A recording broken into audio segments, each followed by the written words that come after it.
Super grave, l'émission qui est super et qui est grave. Oh yeah.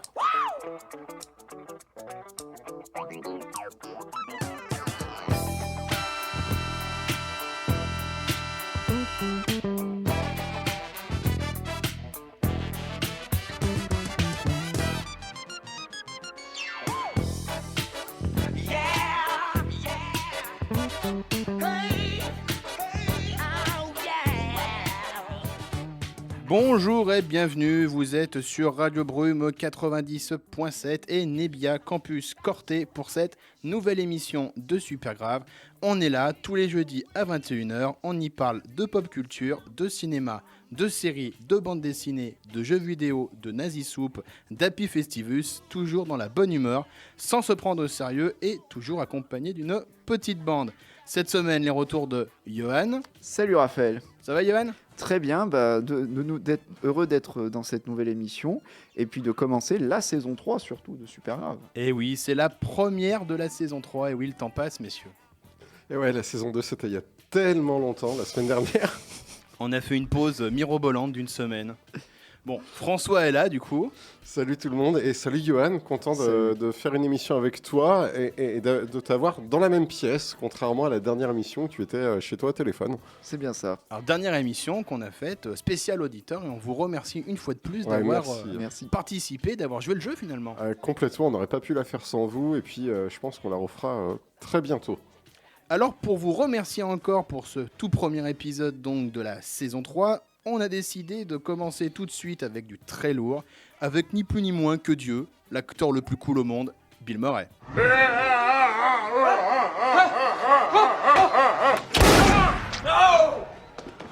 No, it's okay. It's okay. I got him.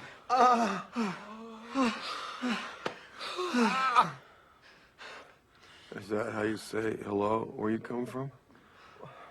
Oh my god. Oh my god, I can't believe I shot Bill Murray. Mr. Murray? Just Bill, I think now. Bill, Huh? I don't think we're gonna be able to stitch this. That's still tender. You think you might pull through? No. If it means anything now, I am so sorry. It's just instinctive. It's my bad. I was never a very good practical joker. So do you have any regrets?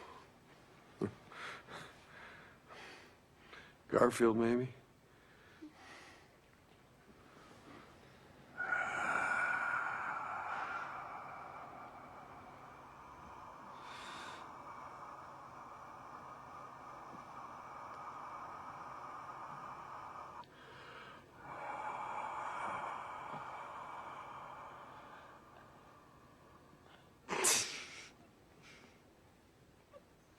I'm sorry, it just gets me. But it still is sad. Bienvenue à Zombieland, réalisé par Robin Fleischer en 2009, peut-être The Cameo de Bill Murray pour commencer. Et c'est vrai qu'on s'était dit qu'après Nicolas Cage pour le pilote, après Edgar Wright du coup pour le premier épisode de la saison 2, on pouvait commencer que par Bill Murray, il n'y a pas plus pop culture que ce mec-là en fait. Et on commence par sa mort en plus. Oui, oui, c'est vrai. On a bien commencé par la fin, c'est super grave. En même temps, je voulais pas, tu vois, faire encore le coup classique des SOS Fantômes ou Un jour sans fin, quoi. Ouais, on le fera plus tard dans l'émission. Et encore, tu verras, j'ai prévu un programme où on n'en parle pas trop. Oui, parce qu'on en parle suffisamment quand on parle des réals ou des genres en particulier. Ou même de notre rapport à Bill Murray. De notre rapport à Bill Murray, ouais, carrément, ouais, bien sûr. Alors, je sais pas vous, mais moi j'ai quasiment tout vu de sa filmographie. Alors, j'ai pas tout vu. Il y en a certains qui sont difficilement accessibles, légalement surtout. On les trouve en Allemagne, par contre, en Blu-ray, en import. Mais j'en ai vu beaucoup quand même. Et ben moi, de mon côté, je pensais que ne pas en avoir vu beaucoup. Et au vu de sa filmographie, en fait, je m'en suis rendu compte que j'en ai vu quand même pas mal non plus. J'en ai vu énormément, et beaucoup plus que j'aurais cru. Et même si principalement, j'inclus dans le lot les films où il fait un caméo, une petite apparition, Bien etc. sûr. Il y en a beaucoup, hein. Oui. Et en plus, ce qui est bien avec Bill Murray, c'est qu'il plaît tellement à tout le monde, c'est qu'il a eu plusieurs carrières en fait. Il a plusieurs carrières, dans plusieurs genres, dans plusieurs styles de jeux, d'acteurs. C'est vraiment quelqu'un de très complet. Et Je pense qu'il y il y a eu de gros a priori de beaucoup de monde sur cet acteur, un peu après la période Saturday Night Live, SOS Fantôme. C'est justement début des années 90 où on s'est dit Bill Murray, en fait, il peut jouer des mecs sérieux, alors qu'il l'était déjà. Il a déjà fait des rôles sérieux, on y Le reviendra. drôle sérieux, mélanger les deux, c'est le roi pour ça. Oui, c'est vrai que c'est le roi de la comédie. C'est le roi de la comédie avant Jim Carrey, finalement. On peut dire avant Jim Carrey, les Farrelly, Judd Apatow Bien et toute sûr. cette bande-là du Frat Pack, et évidemment après Buster Keaton ou Groucho Marx. Bien sûr. Ouais, Qui sont, bien je sûr. pense, peut-être ces deux références, peut-être, non? Je pense aussi, ouais. Enfin, moi, en tout cas, quand je le vois, c'est ça, en fait. Buster Keaton pour le Stone Face, on pourrait Ce dire. qui est assez marrant, c'est plutôt l'évolution de son jeu actoral, en fait, dont on reparlera dans l'émission, et en fait, comment il est allé de plus en plus vers justement ces pionniers du comique, en fait. Et l'ironie l'ironie, aussi digne de Groucho Marx, C'est ça, qu'on pourra citer quand même. c'est ça. Alors on va commencer comme d'habitude, messieurs, avec une partie personnelle. Alors la question bête, est-ce que je vous la pose du coup? Comment vous avez découvert Bill Murray? Attention, on parle pas d'SOS Fantôme. Ça va être dur. À toi, François. Alors, comment j'ai découvert Bill Murray? SOS Fantôme 2, ça compte? Bah oui. Ouais, Ouais, au ciné, c'était SOS Fantôme 2, mais comme on a dit qu'on n'en parle pas, Ah, mais c'est une blague. Je pense comme beaucoup de monde ici, vu le premier film dont j'ai le souvenir avec Bill Murray, ça reste assez tardif finalement, c'est Un jour sans fin. Bon, je vais pas tomber dans l'originalité. 93. Voilà. Après, je me souviens, j'ai pas de souvenir du film, un film où il jouait le personnage de Scrooge. Bah, c'est Fantôme, en fait, de Fantôme, en Richard fait. Donner. Qui est génial. Exactement, ouais. Je me souviens, j'ai un fort souvenir du poster de ce film-là. Ouais, sinon, Un jour sans fin. C'est l'époque fantôme de Bill Murray, ça. C'est l'époque fantôme de Bill Murray à laquelle on a succédé l'époque zombie, finalement. Oui, c'est pas faux. Moi, c'est pas faux. Johan? Bah, comme François, moi, c'était SOS Fantôme 2, quand j'étais tout petit. Et ensuite, SOS Fantôme, premier du nom, Un jour sans fin, Space Jam, que j'ai vu sur grand écran. Et, Moi aussi, Johan. Et ensuite, tout le reste de sa filmo, etc., au fur et à mesure des années. Ben voilà, j'ai rien à rajouter. Hein. C'est SOS Fantôme et forcément Space Jam. Donc voilà, on commence avec une question complètement nulle. Voilà. Ouais, mais qui montre que finalement, on l'a tous découvert à peu près de la même façon. C'est vrai. C'est comme si tu disais comment tu as découvert Schwarzenegger. Bon, il y a peu de chances qu'on te dise ah, mais j'ai jamais vu Terminator. Oui, c'est vrai, non, ça fait partie de ces acteurs générationnels Oui. avec lesquels on a grandi et autour duquel se cristallise un réseau de 1 ou 2 films particuliers Exactement. par lequel on l'a découvert. Et comme tu disais, je pensais en avoir vu quasiment aucun et je les ai presque tous vus. C'est Pareil. parce que ton attention est focalisée sur ces 2-3 films-là. Je pense que ça doit être un peu pareil pour toi, Raphaël. Et derrière, tu dis ah oui, mais en fait, j'ai vu le film qui se passe dans un golf dont je zappe le nom. Caddyshack. Le golf en folie. J'ai vu Coffee and Cigarettes, j'ai vu The Aquatic Life, j'ai vu tous ces films. J'ai pas vu Garfield. Lui non plus, je crois. Mais lui non plus. Et tu te rends compte que Bill Murray, en fait, il fait partie de ta a toujours été là. filmographie, de ta vie de cinéphile, mais un peu en filigrane. Non, mais c'est ça, il a toujours été là en fait. J'ai Il pas a de toujours été souvenir là. particulier quant à sa découverte. Et c'est ce qui fait la force de cet acteur, c'est d'être discret et d'être sympathique, mais d'être présent. Et ben voilà, tiens, pourquoi il est si aimé, pourquoi il est tant adulé aujourd'hui par tant de cinéphiles, de toutes sortes d'ailleurs, hein. Autant les geeks que les intellectuels. Hein. Même de spectateurs, j'ai envie de dire. Oui, il est j'ai connu envie de te du dire. plus grand nombre, Bill Murray. Alors De- pourquoi il est si unique, Bill Murray? Qui va attaquer? Pour moi, parce qu'il il a joué justement dans tous les genres et tout type de film. Type de film, genre, c'est à peu près la même chose, mais je vois plus ça comme des cibles potentielles de public.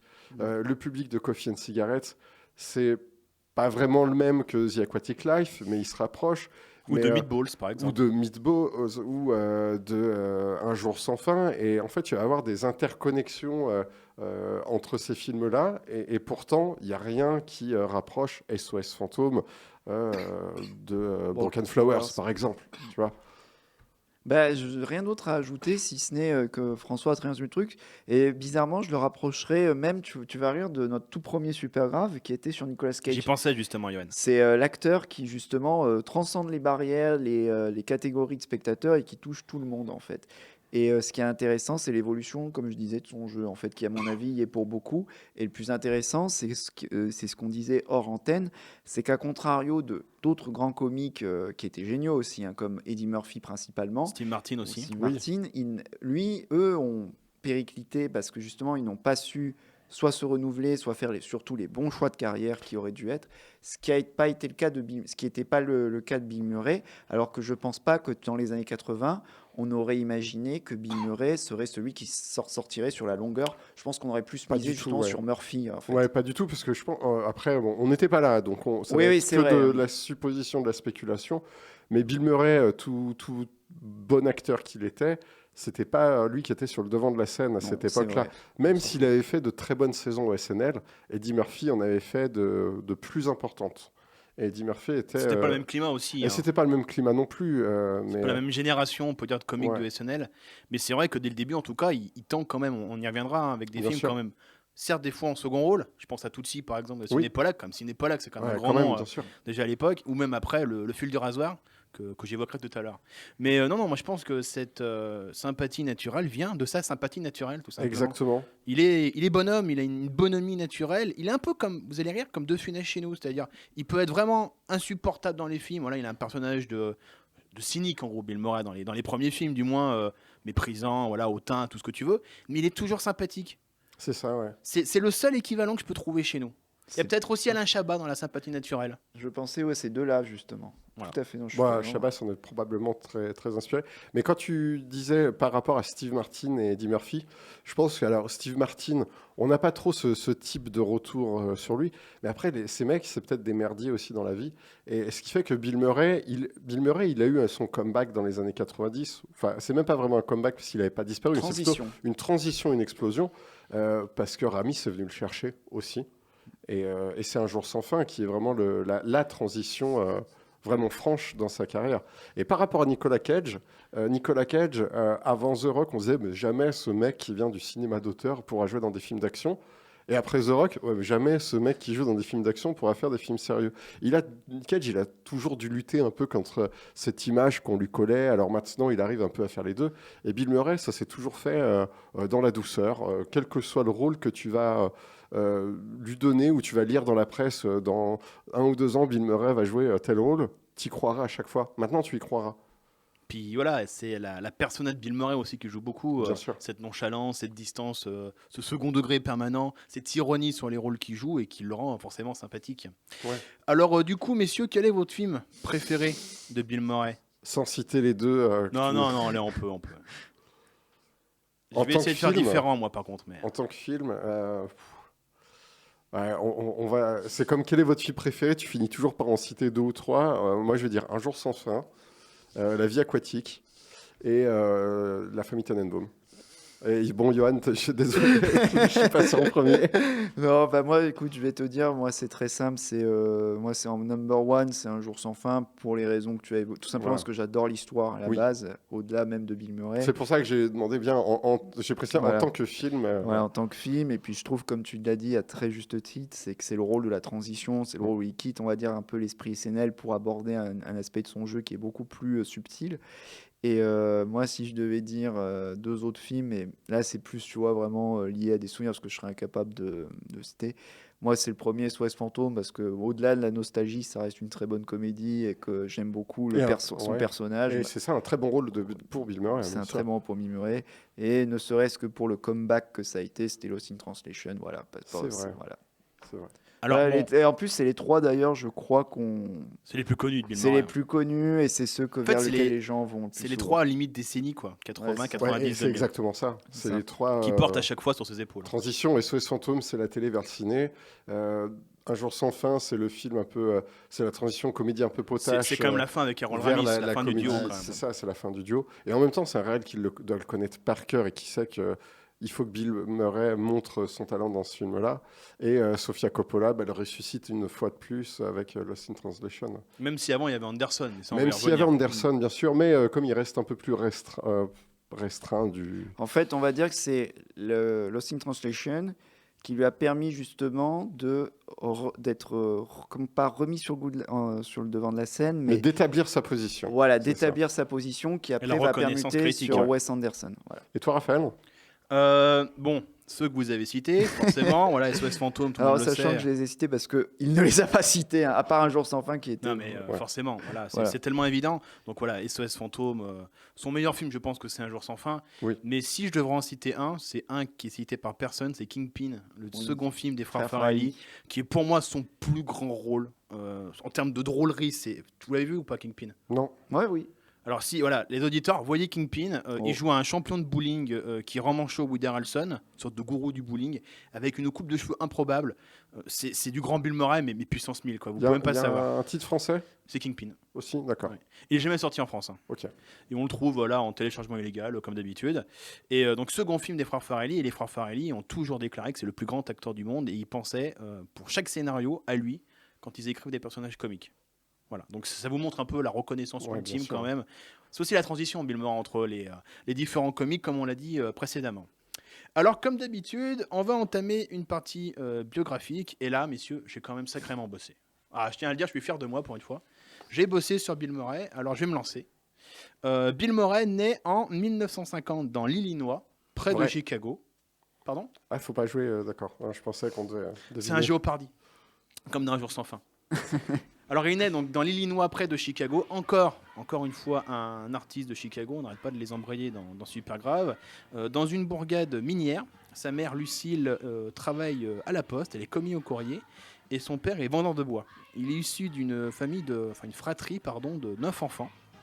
Et d'ailleurs, beaucoup de ses frères et sœurs vont faire le métier de comédien. Donc il y a Brian, il y a Joel, il y a John. Et le plus drôle, c'est qu'il a une sœur qui est devenue nonne et qui fait du stand-up dans le rôle de Catherine de Sienne. Je vous jure que c'est vrai. Donc Bill Murray, très jeune, a beaucoup de mal à se faire remarquer du coup au sein de la famille, hein, dans cette famille catholique d'origine irlandaise. Son père, c'était pas un gros blagueur, on va dire. Il rigolait quand même aux blagues des adultes, on pourrait dire, mais lui, il faisait vraiment tout pour attirer son attention. Et Bill Murray déclare en interview que sa vocation, sa carrière débute le jour où il a imité James Cagney devant son père, une très mauvaise imitation quand il avait 8-9 ans. Il s'est pété la gueule, il s'est cogné contre la table, le coin de la table. Il a eu très très mal, ça fait hurler de rire son père. Lui, il s'est mis à pleurer, mais en même temps, il a rigolé. Il y a un truc qui est sorti en lui. Il a dit c'est bon, je veux devenir comique, devenir comédien, grâce à son père. À l'époque, il est très fasciné par l'histoire américaine. Il lit des grandes biographies de grands héros américains, genre Davy Crockett par exemple, et il va faire des études dans un lycée jésuite. Il va travailler en tant que caddie pour payer ses études, donc caddie dans le golf, hein, voilà. Pour ceux qui ne connaissent pas ce sport. Il va très très vite devenir un passionné de golf. C'est son autre passion. Voilà, si vous avez la chance de voir sur YouTube ou sur les sites de sport, c'est un fou de golf. D'ailleurs, il a une technique assez rigolote, un peu comme ses films, pour faire marrer le public et désamorcer un peu les coups des adversaires. Donc c'est vraiment une passion, mais surtout, ça va lui permettre d'observer les gens. Et là, il va commencer à très vite comprendre la comédie humaine, on pourrait dire, toutes les hypocrisies du petit monde bourgeois de Chicago. Et ça va énormément l'inspirer. À l'époque, il fait du théâtre, il commence à faire du théâtre, et il devient chanteur dans un groupe de rock qui s'appelle les Dutch Masters. En 67, son père, donc à 17 ans, malheureusement meurt d'une complication du diabète, en fait, à 46 ans. Donc c'est un élément qui va, je pense, assez le marquer. On retrouve ça, je pense, dans les films d'Anderson. Je pense que c'est vraiment là où ça se joue.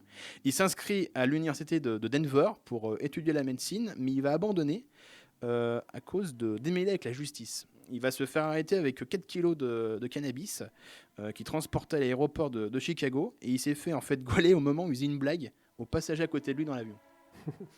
Donc là, ça ruine sa carrière de médecin.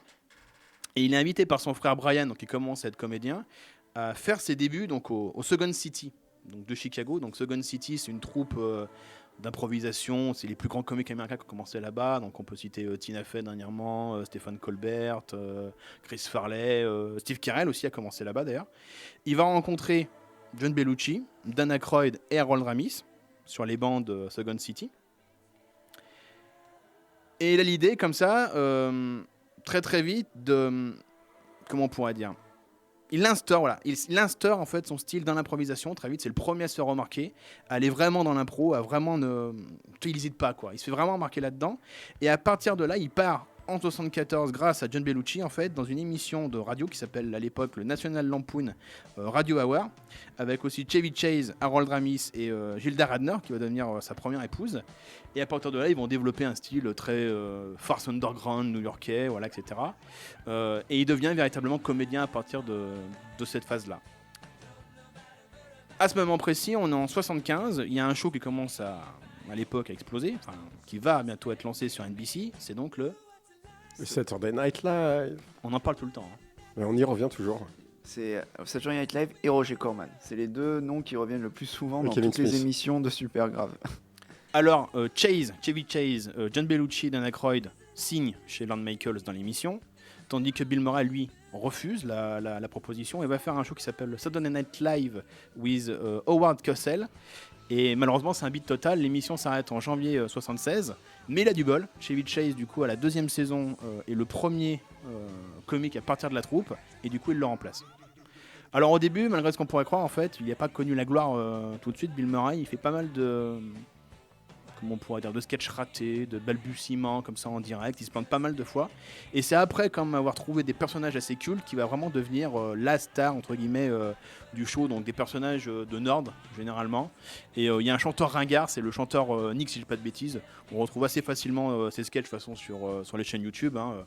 Même il a refait d'ailleurs le coup, il a chanté le thème de Jaws dans l'anniversaire du SNL passé pour les 40 ans. Ouais.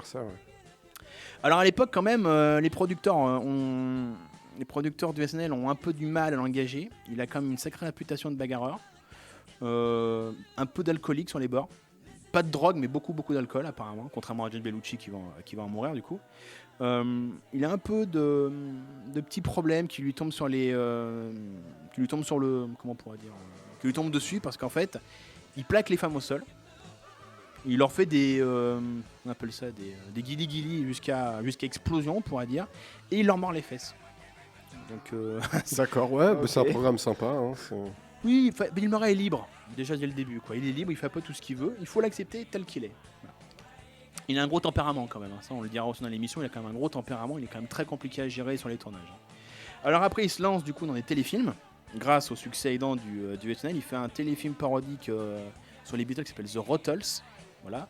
Qui est produit par les Monty Python, je crois. Exactement. D'ailleurs, il joue dans un faux documentaire de Rick Idle, qui s'appelle All You Need Is Cash, pardon, si je dis pas de bêtises. Et à partir de là, il va travailler avec un certain Ivan Reitman. Ivan Reitman, il va faire son premier rôle pour le cinéma, qui s'appelle Arrête de ramer, t'es sur le sable. Meatball en VO. Oui, parce que sinon, on dirait un film de Max Pécasse. Exactement, ça compense à chaque fois. Vous l'avez vu celui-là ? Moi, j'ai pas vu. Non, J'ai pas de souvenir de celui-là. C'est celui qui se passe dans un camp de vacances. Ouais, c'est un teen Ouais. movie camp de vacances. C'est un peu pour nous Français l'équivalent. Je pense qu'ils sont un peu inspirés de ça. Comment il s'appelle, Toledano et Nakash pour Nos Jours Heureux avec Jean-Paul Rouve. C'est plus ou moins ça. Et c'est vrai qu'à partir de là, il y a quand même les premiers succès, les premières comédies à succès de Bill Murray vont quand même arriver. C'est le fameux trio, on pourrait dire, Ivan Reitman, Harold Ramis du coup. C'est ça. Donc des comédies potaches, Très bon enfant. Donc Ivan Reitman à la réalisation, Harold Ramis à l'écriture et Bill Murray dans un des rôles principaux. Ou aussi Principaux Ramis. ou gros rôle secondaire. Alors on peut dire voilà, donc il y a donc Meatballs d'Ivan Reitman, Le Golf en folie du coup réalisé par Harold Ramis, donc Caddyshack, et Les Bleus aussi, Stripes, juste avant SOS Fantôme, où là Ivan Reitman associe vraiment en duo Ramis et Bill Murray. Et Reitman dit en interview d'ailleurs ce qui est génial avec le duo, c'est que Bill Murray est génial en improvisation, tandis que Harold Ramis est vraiment le pro pour le coup de la structure, d'une pensée comique on va dire structurée, scénarisée on pourrait dire. Ouais, et les deux du coup fonctionnent à merveille, quoi. Il y a un complément parfait.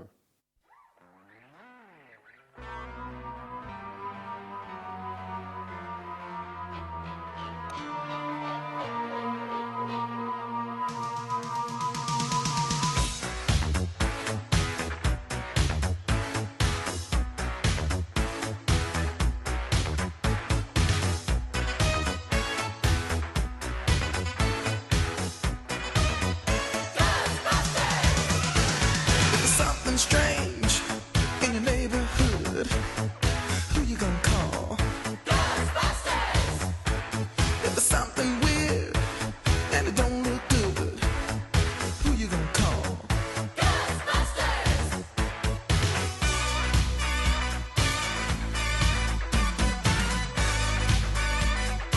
I ain't afraid of no ghosts.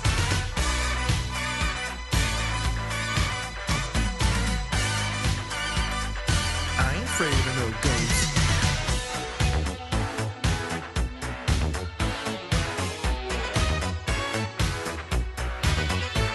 If you're seeing things running through your head, who can you call? An invisible man sleeping in your bed. Oh, who you gonna call?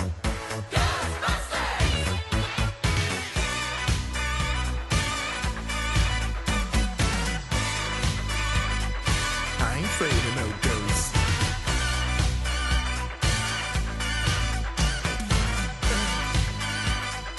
I ain't afraid of no ghosts.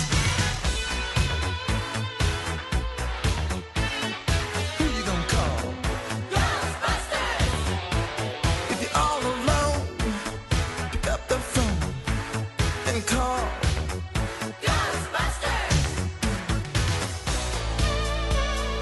I ain't afraid of no ghosts. I hear it likes the girls. I ain't afraid of no ghosts. Yeah, yeah, yeah, yeah. Who you gonna call? You had a dose of a freaky ghost, baby. You better call.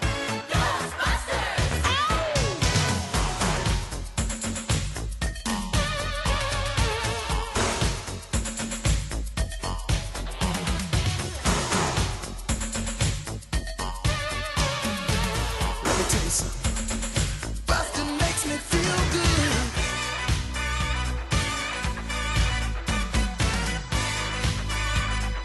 I ain't afraid of no ghosts.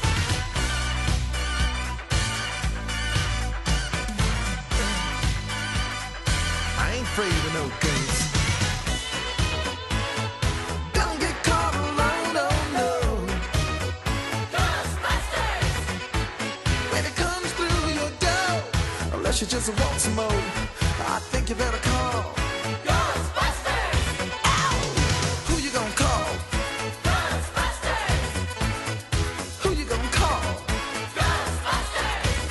I think you better call. Who you gonna call? I can't hear you. Who you gonna call? Louder. Who you gonna call? Who can you call? Who you gonna call? It likes the girls too. Impossible du coup d'y échapper. SOS Fantôme, Ghostbusters, Ray Parker Jr. 84 pour ceux qui ne suivent pas là-bas au fond de la classe. Le cultissime. Complètement. Que Voilà. tu t'intéresses à Bill Murray ou pas, au ciné, de près, de loin, c'est un peu comme Retour à le futur ou tous ces films-là. Pour notre génération, c'est là, quoi. Que même si tu les as pas vus, tu sais de quoi ça parle. Ou le Voilà. logo, oui. Ouais, ou le logo, bien sûr. Bah, c'est comme le logo de Batman. Hein. Alors c'est vrai quand même que Bill Murray, il a quand même une place assez miraculeuse, puisqu'on disait avant quand même qu'il n'a pas eu trop de succès au début du SNL. C'est quand même John Belushi, la star, c'est une immense star, John Belushi. Et d'ailleurs, Bill Murray en parle en interview en disant que c'est peut-être le plus grand comique qu'il ait jamais rencontré. Et c'est vrai que c'est un heureux hasard pour Bill Murray, mais c'est très malheureux, très triste du coup, à cause de la mort de Belushi, qui devait jouer le rôle de Venkman. Ouais, qui devait jouer le rôle de Venkman. Le film est écrit par ses potes aussi. Bon, ils sont potes avec Murray. Mais, Croyd et Ramis. Voilà, et bah, il arrive un peu en bouche-trou en remplaçant. Et c'était déjà le cas, comme tu disais aussi, sur le SNL. Il remplace Chevy Chase. Chevy Chase. Grosse Donc, vedette aussi. Hein. Grosse vedette déjà à l'époque. Et bah, c'est toujours le second couteau, Bill Murray. Et il vole la vedette à tout le monde. Bah, en fait, je pense que si le film doit beaucoup en fait son succès au-delà de son écriture, je pense que les deux éléments, c'est le duo justement Ramis, même le trio, on va dire Ramis, Aykroyd à l'écriture et Murray à l'interprétation, parce que c'est clairement lui dont on se rappelle le plus dans le film, avec aussi Harold Ramis. Parce que c'est vrai que quand tu et ce qui est le plus surprenant aussi, c'est ce qu'on disait hors antenne, c'est contrairement à des comiques qui ont périclité, donc Murphy, Steve Martin. Dans celui-là aussi, il faut rappeler qu'il y avait l'autre grande star comique de l'époque, qui était Dan Aykroyd, qui lui, par contre, a été plus On confond dans Space Jam. Oui, qu'on confond Space Jam, d'où la blague, mais qui était quand même beaucoup plus cité, célébré dans les années 80 que Bill Murray lorsqu'il arrive sur le plateau des SOS Fantômes à cette époque-là. Parce que Dan Aykroyd, il faut rappeler qu'à cette époque, il sort de Des Blues Blues Brothers. voilà, qu'il a écrit en partie, quoi. Ce qui est génial avec les trois, avec le trio, c'est que chacun a un rôle particulier. Aykroyd, c'est vraiment le cœur, du coup, voilà, c'est l'émotion, on pourrait dire, du trio. Harold Ramis, c'est le cerveau, et Bill Murray, c'est les couilles. Puis je pense qu'en fait, ce qui a fait le succès de Murray sur SOS Fantôme, sa popularité, bon, en plus, il faut le dire, hein, c'est quand même le rôle qui lui a permis d'être populaire et en même temps, tu vois, d'être une superstar au-delà du second rôle, et en même temps, tu vois, il y a un côté SNL, mais il y a un côté un peu plus que SNL, ce qui n'était pas le cas sur le Stripes ou le Meatball, qui reste quand même des comédies 100% SNL. Là, il y a, du fait de son sujet, qui est quand même la chasse aux fantômes, il y a un côté un peu plus... pas grand public, j'ai envie de dire. Parce que Tu touches un plus large public. Large public, voilà. Et plus enfantin aussi, quand même. Ouais, qui est plus enfantin aussi. Mais les effets spéciaux. Ouais. Mais sur Murray, ce qui est intéressant, c'est quand tu revois le film, et quand tu compares avec son jeu actuel, c'est que tu vois qu'il y a une grande différence, en fait. Dans la tonalité de son personnage, dans la manière qu'il a d'appréhender son jeu même. Parce que quand tu regardes SOS Fantôme, la plus grosse partie de ses parties comiques, c'est avec Sigourney Weaver qu'il les a. Et très souvent, c'est des répliques un peu sarcastiques, mais jamais méchantes. Et en même temps, c'est un comique très verbal. Contrairement à ce qu'il va faire notamment chez Wes Anderson ou même chez Jim Jarmusch, c'est quand même assez silencieux en fait. Ce qui est intéressant, c'est qu'il, même dès SOS Fantôme, il y a cette idée presque qui brise le quatrième mur constamment. Et tu vois, dans la distance, il n'est pas dans le rôle. Un mec comme Will Ferrell, par exemple, aujourd'hui, par exemple, ou d'autres en leur temps, enfin, c'est pas grave. Mais cette idée d'être profondément dans le rôle, lui, Bill Murray se regarde presque jouer en fait et commande constamment l'action. Il y a par exemple une scène, comme je l'ai revu il y a pas longtemps, où ils sont chez le maire de New York. Dan Aykroyd explique la situation et Murray fait « Ah mais moi, ne me regardez pas, hein, je connais pas du tout ces gars. » Il est toujours un peu dans la prison, je m'écarte de la bande, je suis un peu au-dessus du groupe, sans les prendre de haut, en disant mais moi je fais pas partie de... Limite, c'était pas moi qui devais jouer le rôle, hein, donc ne me regardez pas. Mais Bill Murray, ce qui est génial, contrairement à beaucoup de comiques qu'on rajoute, lui, en fait, il joue en soustraction. Il retire. C'est un comique de l'épure, en fait, Bill Murray. C'est pour ça qu'il tend du coup vers Buster Keaton. Mais tout à fait. Et il gagne en efficacité. C'est la blague, en fait, dans Man on the Moon. Tu sais, quand Andy Kaufman, Jim Carrey, va voir le gourou et lui dit « Mais qu'est-ce qu'il fait à les gens ?» Il dit « Le silence ». C'est un peu ça, Bill Murray. Il ne fait rien. C'est un don du ciel, en fait. Et est-ce qu'on pourrait le rapprocher, justement, de Steve Carell, notamment ? C'est l'un de ses héritiers directs, je pense, clairement. On peut dire Buster Keaton, Bill Murray, Steve Carell. Aujourd'hui. Mais après aussi, ce qu'il faudrait dire quand même dans cette période-là, vraiment dans les débuts, puisqu'on est dans les débuts ici avec SOS Fantôme, qui est la consécration, on va dire, de Bill Murray en tant que star au box-office. D'ailleurs, il refuse ce statut, lui. Il veut être tranquille, peinard. Il apporte pas des fans, mais il parle de Cannes, par exemple, des mecs, on l'a fait d'ailleurs, qui viennent harceler les stars pour un autographe ou une photo, etc. Lui, non, il refuse tout ça. Il est très tranquille avec ses gosses, voilà. Mais à l'époque, déjà, il a quand même cette idée, je sais pas ce que vous en pensez, mais en tout cas, d'avoir une reconnaissance en tant qu'acteur, en tant que comédien, plus que comique. Ce qui n'était pas le cas, à mon avis, Enfin, si, Eddie Murphy l'a fait, mais plus sur le tard, en fait, après, plus dans les 90. Mais par contre, lui, dès le début, parce qu'il y a un film que j'adore, que j'ai vu, du coup, qui s'appelle Where's the Buffalo Roam, je sais pas si je le prononce bien, où il joue Hunter S. Thompson, donc bien avant Las Vegas Parano de Terry Gilliam avec Depp. Très ami avec Hunter S. Thompson, d'ailleurs, Bill Murray. Bon. Il l'a beaucoup fréquenté, du coup, comme Depp, d'ailleurs, après, ils sont beaucoup fréquentés. Et il paraît que sur le tournage, c'était homérique, quoi. Et Bill Murray a failli mourir. J'ai appris ça dans les recherches que j'ai fait. En fait, Hunter S. Thompson l'a ligoté à une chaise et l'a balancé dans une piscine dans sa villa. Et c'est un film que je vous conseille. Il est vraiment surprenant. Très pareil, comme d'habitude, très en second degré, en distance, voilà, en ironie, mais en même temps complètement barré et en même temps acteur, quoi. Déjà acteur. Ce que tu veux dire, contrairement à justement à la bande de l'époque, qui eux sont quand même restés plus dans leur domaine d'acteurs entre guillemets comiques du SNL en fait quelque part. Et après il y a Tootsie aussi. Maintenant on parlait de Tootsie.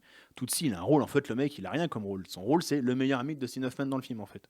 C'est le clown blanc. Et en fait, Bill Murray, il cherche pas à se mettre en avant et il attire quand même plus la lumière et l'attention que les autres. Contrairement à Aykroyd, que j'aime Ouais, beaucoup. Mais c'est vrai que oui. je suis c'est d'accord ça. avec toi. Aykroyd s'est toujours écrit ses rôles pour être le mec le plus drôle ou C'est carré, le quoi. mec que tu dois regarder, le mec le plus Tout à fait, intéressant. non, je suis Et d'accord. au final, il l'est pas forcément, que ce soit Ouais, c'est dans vrai. SOS Fantôme ou dans les films suivants qu'il fera, Bah, un comme fauteuil The Great Outdoors ou Un fauteuil pour pour deux, deux où tu retiens plus Eddie Murphy, ça. effectivement. ou Ouais. John Candy dans ses autres films. Ouais. Mais c'est vrai que dans Tootsie, c'est grâce à l'impro quand même. Hein. Il improvise énormément ses dialogues. Hein. Mais est-ce que justement sa force n'a pas été justement de, tu vois, de dire ok, bon, maintenant je peux être une star comique de premier plan, mais j'ai besoin de faire mes preuves en tant qu'acteur sur d'autres registres, des registres plus nuancés, et justement d'où le fait qu'il a multiplié les seconds rôles en fait, peut-être pour, tu vois, comme une sorte apprendre, voilà, comme une sorte d'apprentissage pour arriver justement à là où il en est aujourd'hui. Et on voit que lui C'est déjà. à ça, l'époque. et de garder une présence aussi. Parce que d'attendre les premiers rôles, on lui aurait proposé des SOS Fantôme 2, 3, 4, 5, 6, que des films dans ce genre-là. Qui refuse d'ailleurs. Qu'il Les refuse. suites, il refuse. Et du coup, en allant vers une multitude de second rôles, ça te fait une multitude de films différents, de scénarios différents, de personnages différents, de styles de jeu différents. Et c'est une bénédiction pour lui et pour le spectateur. Alors, Johan évoquait quand même cette période-là où il voulait une certaine reconnaissance. Et il faut évoquer un film, c'est Le Fil du Rasoir. Tu me l'as évoqué, Johan, d'ailleurs, je le connaissais pas. Oui, parce que c'est en faisant mes recherches pour quand j'écrivais sur SOS Fantôme que j'ai découvert ce film, donc qui est un remake d'un très vieux classique de 46. de 46. The Razor Age. Et il a accepté en fait le SOS Fantôme à deal, l'unique condition que Columbia par la suite finance ce remake du Fil du Rasoir qui lui tenait à cœur. C'est un roman à la base quand même de Somerset Maugham, si je dis pas de bêtises. Et du coup, je l'ai vu pour l'émission. Et c'est un drame, du coup, la Bill Murray, vraiment un drame. Il est quand même très drôle dans le film. Il est quand même super drôle comme d'habitude. En fait, c'est un jeune homme de l'aristocratie, voilà, du début du siècle, du début 20e, de Chicago, qui veut découvrir le monde, qui s'engage en tant qu'ambulancier à la Première Guerre mondiale. Il est envoyé à Verdun, dans les tranchées, etc. Donc on voit Bill Murray sur le front, voir des atrocités, voir ses amis mourir, etc. Il revient en fait au pays et son destin est tracé, quoi. Attends, est-ce que Bill Murray se dit pas que mon destin est tracé en tant que comique aussi déjà à l'époque? Ça, c'est une autre question. Mais en tout cas, voilà, mon destin est tracé, je refuse ça, je refuse d'être le mari. Pourtant, il aime vraiment sa femme, sa compagne, sa future femme, quoi, sa future épouse. Et il part comme ça, il refuse le boulot, il part en France, il devient, je crois qu'il emballe des poissons, hein, après il devient mineur, il part carrément en Inde. Déjà la spiritualité d'ailleurs, bien avant Un jour sans fin, cette quête de spiritualité, cette quête de se retrouver soi, et c'est un film, mais en fait il est très bien écrit, co-scénarisé par Bill Murray, le metteur en scène, c'est John Byrum, je sais pas du tout ce qu'il a fait à part ça, et c'est vrai que le film il manque d'ampleur, mais puissance 1000, par contre tu dis un mec comme Cimino, il aurait pris ce film là, t'aurais pu avoir un très grand film. Ouais. Sur l'Amérique, sur se refouler, tout ce qui débarque, cette quête de sens. Et je trouve que c'est un film qui est, tu vois, c'est une pépite. Il faut le voir. Il manque le bon réel derrière. Ouais. Il faut vraiment le voir et c'est un beat total par contre. Et là, c'est à l'époque, tout le monde veut voir Bill Murray dans les comédies, etc. Et là, il se ramasse complètement. Et je sais pas si vous savez, mais il part du coup pendant 4 ans. Moi, ça je savais, ça c'était une note. Il part pendant 4 ans en France et il vient donc étudiant en philosophie à la Sorbonne. Et il fréquente la Cinémathèque de Paris et la Cinémathèque française. Oh, quelle chance! Oh là là! Il parle très bien français, hein. Enfin très bien. Il parle le français. Les étudiants français de l'époque, ils ont être contents hein, de l'avoir dans les cours. Hein, putain. Mais tu vois, déjà à l'époque, quand le mec il est au firmament, il se barre. L'homme qui n'était pas là, Bill Murray. Quoi. Mais il a tout compris.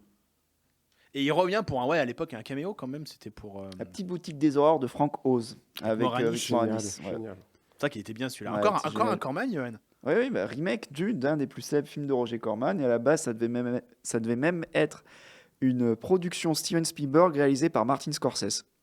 Ouais. À la base, c'était ça, à la base. Qui était... De toute façon, Scorsese, il va le retrouver plus tard. Oui. Avec Mad Dog and Glory.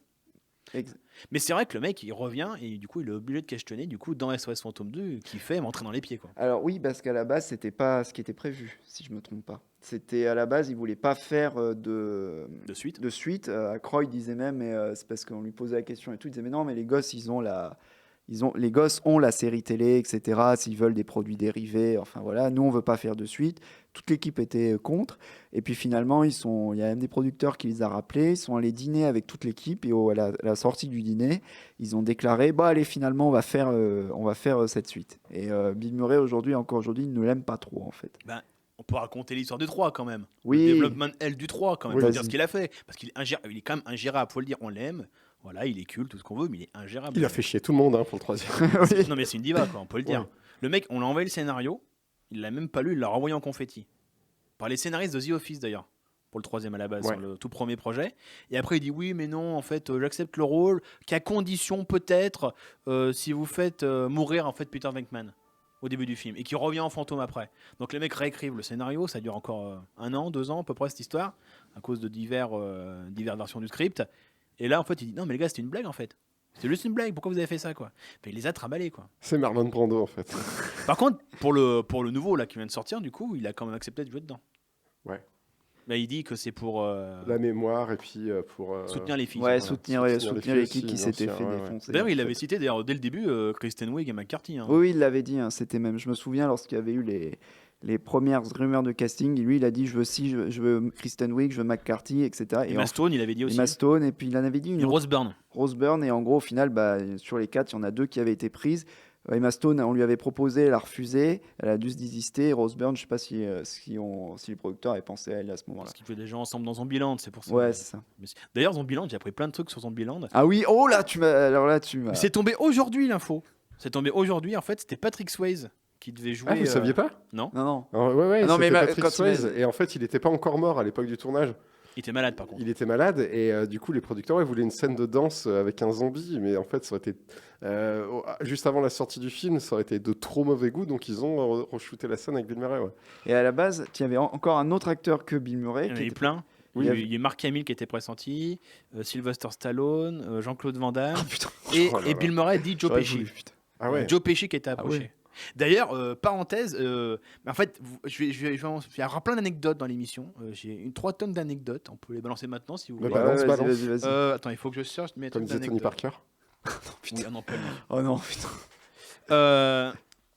À propos de Patrick Swayze, ce qui est très drôle, c'est que Bill Murray adore Patrick Swayze. Et surtout, il adore Roadhouse. Je vous jure que c'est vrai, il adore Roadhouse. Johan était en train de Ah non, mais parce que moi, Roadhouse, c'est voilà La- c'est direct. Hein. la crédibilité de Bill Murray est en train Ah, de s'effriter. Donc avec Patrick Swayze et Petit donc à petit. Kelly Lynch, si je dis pas de bêtises. Oui, en et fait- Sam Elliott, qui Oui. faisait déjà un cowboy. Et ce qui est génial en fait, c'est qu'il adore le film et à chaque fois qu'il passe à la télévision, il prend son téléphone, il appelle le scénariste du film, donc Mitch Glaser, il s'appelle, je connaissais pas son nom, et c'était en fait le mari à Kelly Lynch. Et à chaque fois, il l'appelait en fait au moment où il faisait l'amour, et il disait il y a ta femme qui se fait baiser là, et il raccroche à chaque fois. Et en fait, quand il était pas là, il demandait à ses frères d'appeler pour refaire chier Glaser, et Glaser dans une interview il fait c'était marrant les 12 premières fois. Il le fait tout le temps, même quand il est pas là.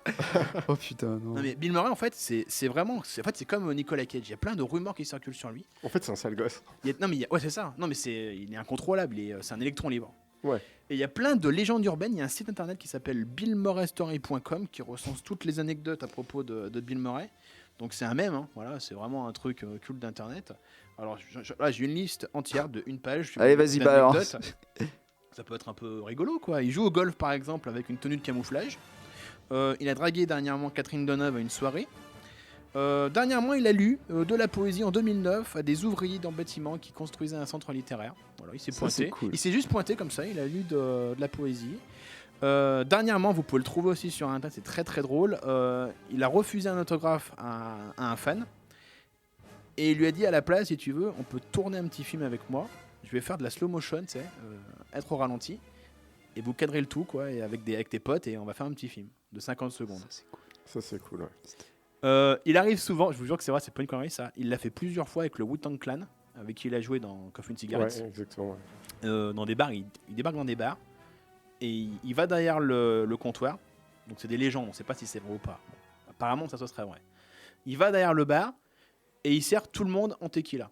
Tu demandes un Coca-Cola, une pina colada, ce que tu veux, il te sert de le tequila, avec le Wu-Tang Clan. Il débarque dans les soirées, Bill Murray, tu fais une soirée, il débarque dans la soirée, il boit 2-3 verres et puis il se barre.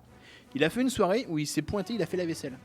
Il s'est barré après. C'est génial. C'était pris en photo ça. C'est véridique, c'était pris en photo ça. Par exemple aussi, autre anecdote, il a fait du toboggan sur un terrain de baseball trempé alors que le match était retardé à cause de la pluie. C'est un artiste. C'est un C'est un artiste contemporain. C'est un performance artiste. À Stockholm, il a piqué une voiturette de golf bourrée et il est rentré à l'hôtel. Bon, la bourrée, ok, ça se fait. Donc il se pointe aux soirées d'anniversaire. Il aime beaucoup faire des photobombes de mariés. C'est-à-dire que ça, c'est un couple de mariés qui a posté ça sur Internet. Il se prenait en photo, tu sais, la séance photo d'après-mariage. Il s'est pointé, il est sur les photos. Il va, bah allez-y, mettez-vous sur les photos avec nous, quoi. Génial. Il fait du karaoké avec des inconnus aussi. Ah, cool. Il faudrait penser à l'inviter alors. Tu dois habiter un peu loin. Et dernièrement, c'est tombé dernièrement. J'ai vu la news en fait pendant mes recherches pour cette émission. Il y a plein de rumeurs qui circulent en fait où Bill Murray fait des choses étranges, encore une fois, auprès d'inconnus et il dit à chaque fois, de toute façon, personne ne te croira. Par exemple, il y a un mec, il a raconté cette histoire, on ne sait pas si c'est vrai, comme quoi il rentrait chez lui, il y a un mec qui lui a caché les yeux et il lui a dit « Ouhou, qui c'est ?» Il s'est retourné, c'était Bill Murray, il s'est barré. Il y a une autre anecdote qui circulait pendant des années, comme quoi en fait il piquait des frites des clients au restaurant. Il piquait des frites dans l'assiette et il disait « Personne ne te croira ».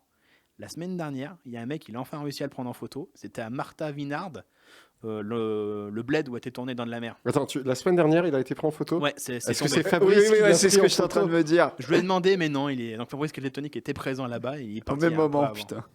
Et il a été chopé en photo. Donc la légende est vraie. Il pique des frites. Il pique des frites. Saloperie de piqueur de frites. Autre anecdote rigolote concernant Bill Murray, pourquoi il a accepté Garfield? Ça, c'est très Ouais, drôle. mais c'est une grande question. Ouais, Ah ben, philosophique. je te jure que c'est vrai, c'est lui qui l'a déclaré. C'est écrit par Joel Cohen. Mais Cohen avec un H. Et il croit que c'était Joel Cohen des frères Cohen. Donc il a dit oui. Voilà. Ah ouais. Il n'a pas d'agent, Bill Murray, il faut le dire, il n'a pas d'agent. Oui, il y Comme a Kurt Russell, ouais. il y a un très bon documentaire sur l'avant-tournage de Lost in Translation où tu vois la galère Oui, qui a été pour tout le monde pour le contacter, le faire venir, enfin le temps fou passé juste à avoir la réponse de Bill Murray. Oui, non, tu viens avec nous, tu tournes pas, quoi. C'était En fait, à Bill ce Murray, moment-là, n'importe quel réel aurait abandonné. Il serait dit c'est déjà trop compliqué. il a viré ses agents dans les années 80, je crois, si je dis pas de bêtises. Il en avait marre de recevoir 15 milliards de coups de téléphone par jour pour lire tel scénario. Il les a virés, à la place, il a mis un numéro vert, 800 et quelques, où les metteurs en scène peuvent le joindre.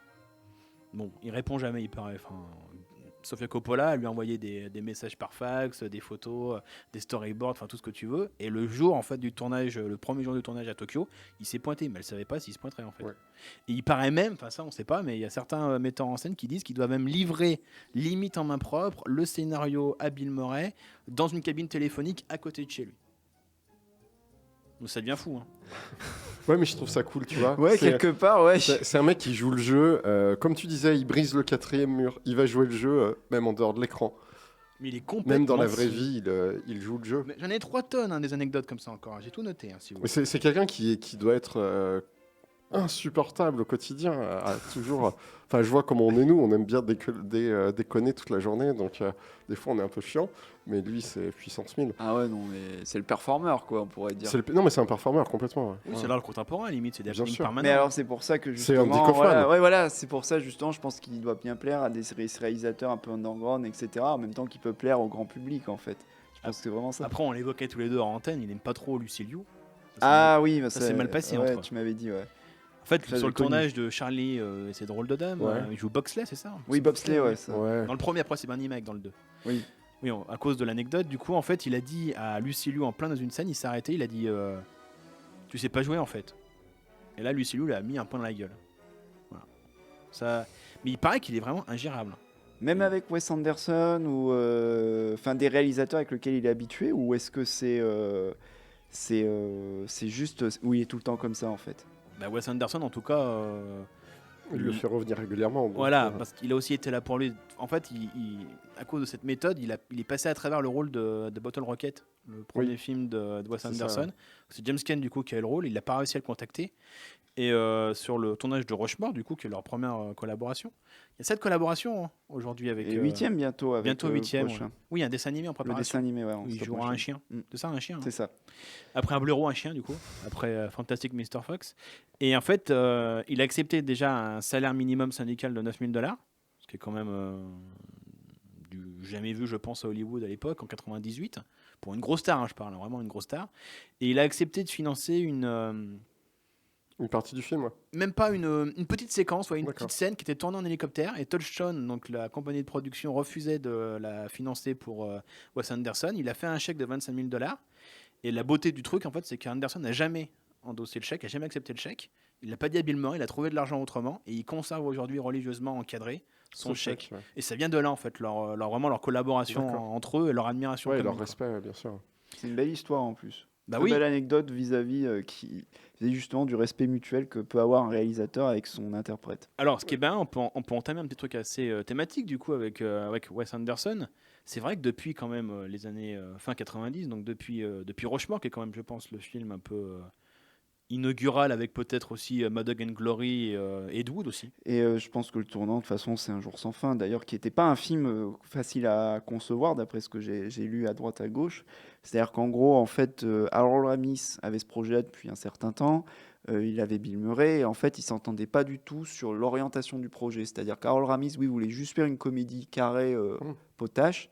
Et Bill Murray, lui, voulait pousser le curseur un peu plus loin. Il voulait Plus faire spirituel. un truc un peu spirituel, voire métaphysique. Peu provoque un peu aussi. Voilà. Donc ils sont dans l'entre-deux finalement. Et au final, ce qui s'est passé, c'est que à l'écran, quand tu vois le résultat final, ce qui est assez hallucinant, c'est que tu n'as pas jamais l'impression qu'ils se sont battus sur le tournage, etc. Enfin voilà, enfin du moins qu'ils se sont embrouillés. Et en même temps, tu as les deux. C'est-à-dire que tu as à la fois ta comédie délirante et à la fois tu as cette œuvre philosophique, vraiment philosophique Bien pour sûr. le coup. Hein, c'est pas Seul du film chichi. reconnu par l'Église, l'islam, la judéité et les bouddhistes. Au point que Harold Ramis raconte qu'il recevait beaucoup de lettres du monde entier venant notamment de religieux, de philosophes ou même de théologiens, en plus du C'est même public. très Nietzschéen. Ce qui est étonnant en plus, c'est que le film, c'est pas un carton à l'époque. Non, c'est devenu culte avec, C'est avec devenu le temps. culte avec le Culte temps. avec le mais, temps, ouais. Et il me semble, tu vas me dire si j'ai raison, c'est bien ce film-là sur lequel ils se sont brouillés définitivement. Enfin, du moins une partie, d'après ce que j'ai Ben, compris. oui, ils sont brouillés définitivement, alors qu'ils avaient collaboré, voilà, on l'a dit, au début de leur carrière, très très amis quand même. Ils ont Ouais, commencé bien sûr. ensemble et tout, hein, à Chicago, et ils se sont brouillés donc, sur le film. Ils ne sont pas parlé pendant 20 ans. Et d'ailleurs, Harold Ramis, je lui avais proposé quand même le rôle de Michael Keaton dans, comment il s'appelle, Ma femme, mes doubles et moi, qui est pas mal d'ailleurs. Sur le clonage. Ouais, Ouais, Sur le clonage. ouais. Assez conceptuel aussi, mine de rien, qui est assez proche de Un jour sans fin. Bill Murray a même pas répondu. Et quand Ramis est tombé malade, ils se sont reparlés. Il y a eu l'hommage de Bill Murray qui était très très beau d'ailleurs. Ouais, j'ai vu. Aux Oscars, une semaine après la mort de Ramis, il avait improvisé un petit speech, super court, mais qui disait quand même pas mal de choses quand même sur les deux bonhommes. Ouais.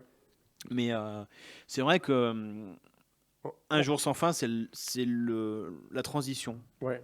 Et en revenant du coup sur les films Anderson, parce qu'on vient Oui. de faire Ouais, une c'est ça. grosse parenthèse, moi je ferai un parallèle avec un autre couple réalisateur, acteur qui a un peu explosé, émergé à la même période, Scorsese DiCaprio.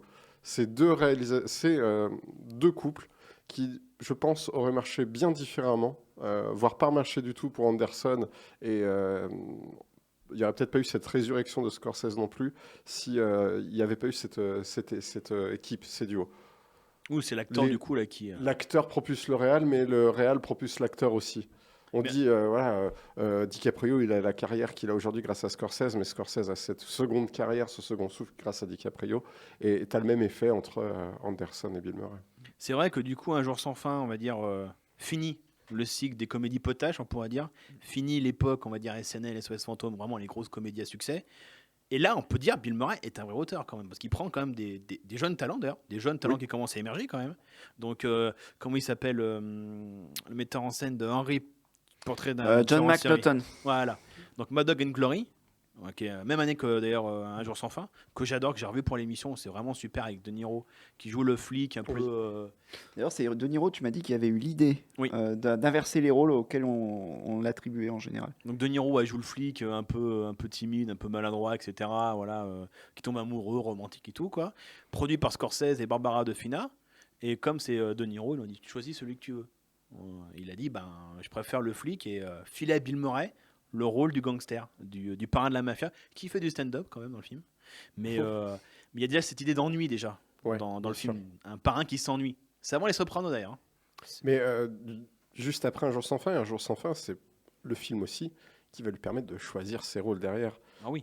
Il sera plus obligé de faire des films comme le film sur Scrooge, c'est sympa, mais je pense que c'est des films qui fait c'est Oui, des je films pense aussi. alimentaires. Je pense que c'était plutôt dans l'humour alimentaire. Oui. Ouais. Enfin, il fait quand même. Enfin, c'est une petite phase hein, quand même. Hein. C'est Un jour sans fin, Mad Dog and Glory et Ed Wood aussi de Mais Tim parce qu'il Burton. disparaît à nouveau derrière. Et après, les années 90, du coup, c'est des petits rôles Space sans Jam, grande importance. ouais. C'est comment déjà Opération Dumbo Drop. Ouais, non, c'est pas celui-là, c'est l'autre. C'est un éléphant sur les bras. Ouais, mais c'est ça. Ouais, c'est ça. C'est celui-là En VO, c'est Opération Dumbo Drop. Mais Ah l'homme qui en savait trop, là, de. Comment il s'appelle Même quand ça fait trop peu. L'homme qui en savait trop peu, c'était un rôle principal, ça, Oui, quand oui, même. oui, D'accord, mais ça a été un bide, je Bah, crois. c'est ça, oui. Ok, d'accord. Et effectivement, il a fallu attendre du coup le renouveau avec Wes Anderson. Et encore une fois, c'est les jeunes talents qui l'ont vraiment remis sur le devant de la scène. Il a Ouais, fait bien sûr. confiance à ça. Ça montre en tout cas le geste précis de Bill Murray, l'idée qu'il avait dans sa Le carrière. geste et le fait qu'il colle pas d'étiquette sur des noms, de se dire tu es Wes Anderson, ouais, mais t'as pas fait grand chose pour l'instant. Moi, je suis quand même Bill Murray, je veux pas tourner avec toi. Que tu sois un tel, je sais pas, Johan Orzulik demain propose un scénar avec Bill Murray, bah, il a autant de chances que ce scénar soit accepté, à condition qu'il soit bon et que tu travailles, Johan. Et qu'il arrive à le contacter. Et qu'il arrive à le contacter que Scorsese. Et en même temps, tu auras autant de mal à le contacter que Scorsese. Donc, voilà, chacun a sa chance avec Bill Murray.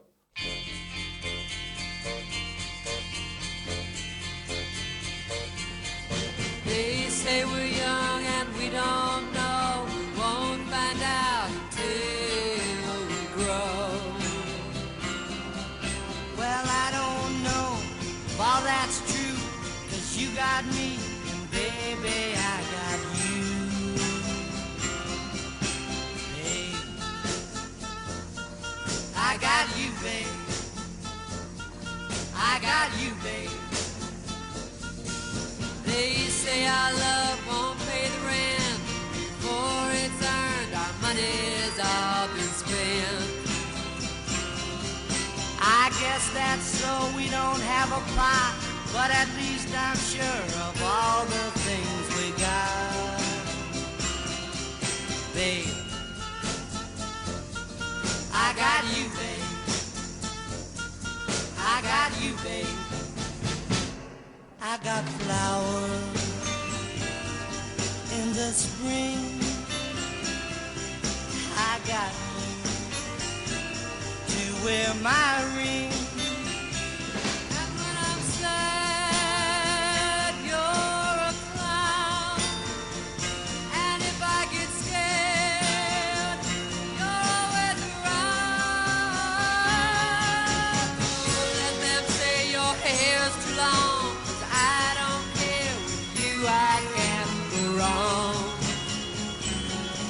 Then put your little hand in mine. There ain't no hill or mountain we can't climb.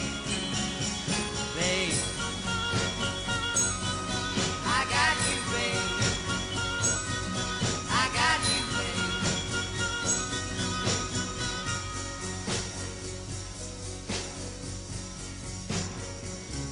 I got you to hold my hand. I got you to understand. I got you to walk with me. I got you to talk with me. I got you to kiss goodnight. I got you to hold me tight. I got you, I won't let go. I got you to love me so.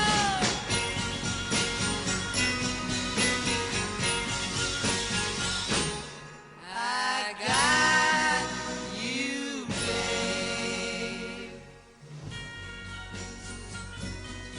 I got you, babe.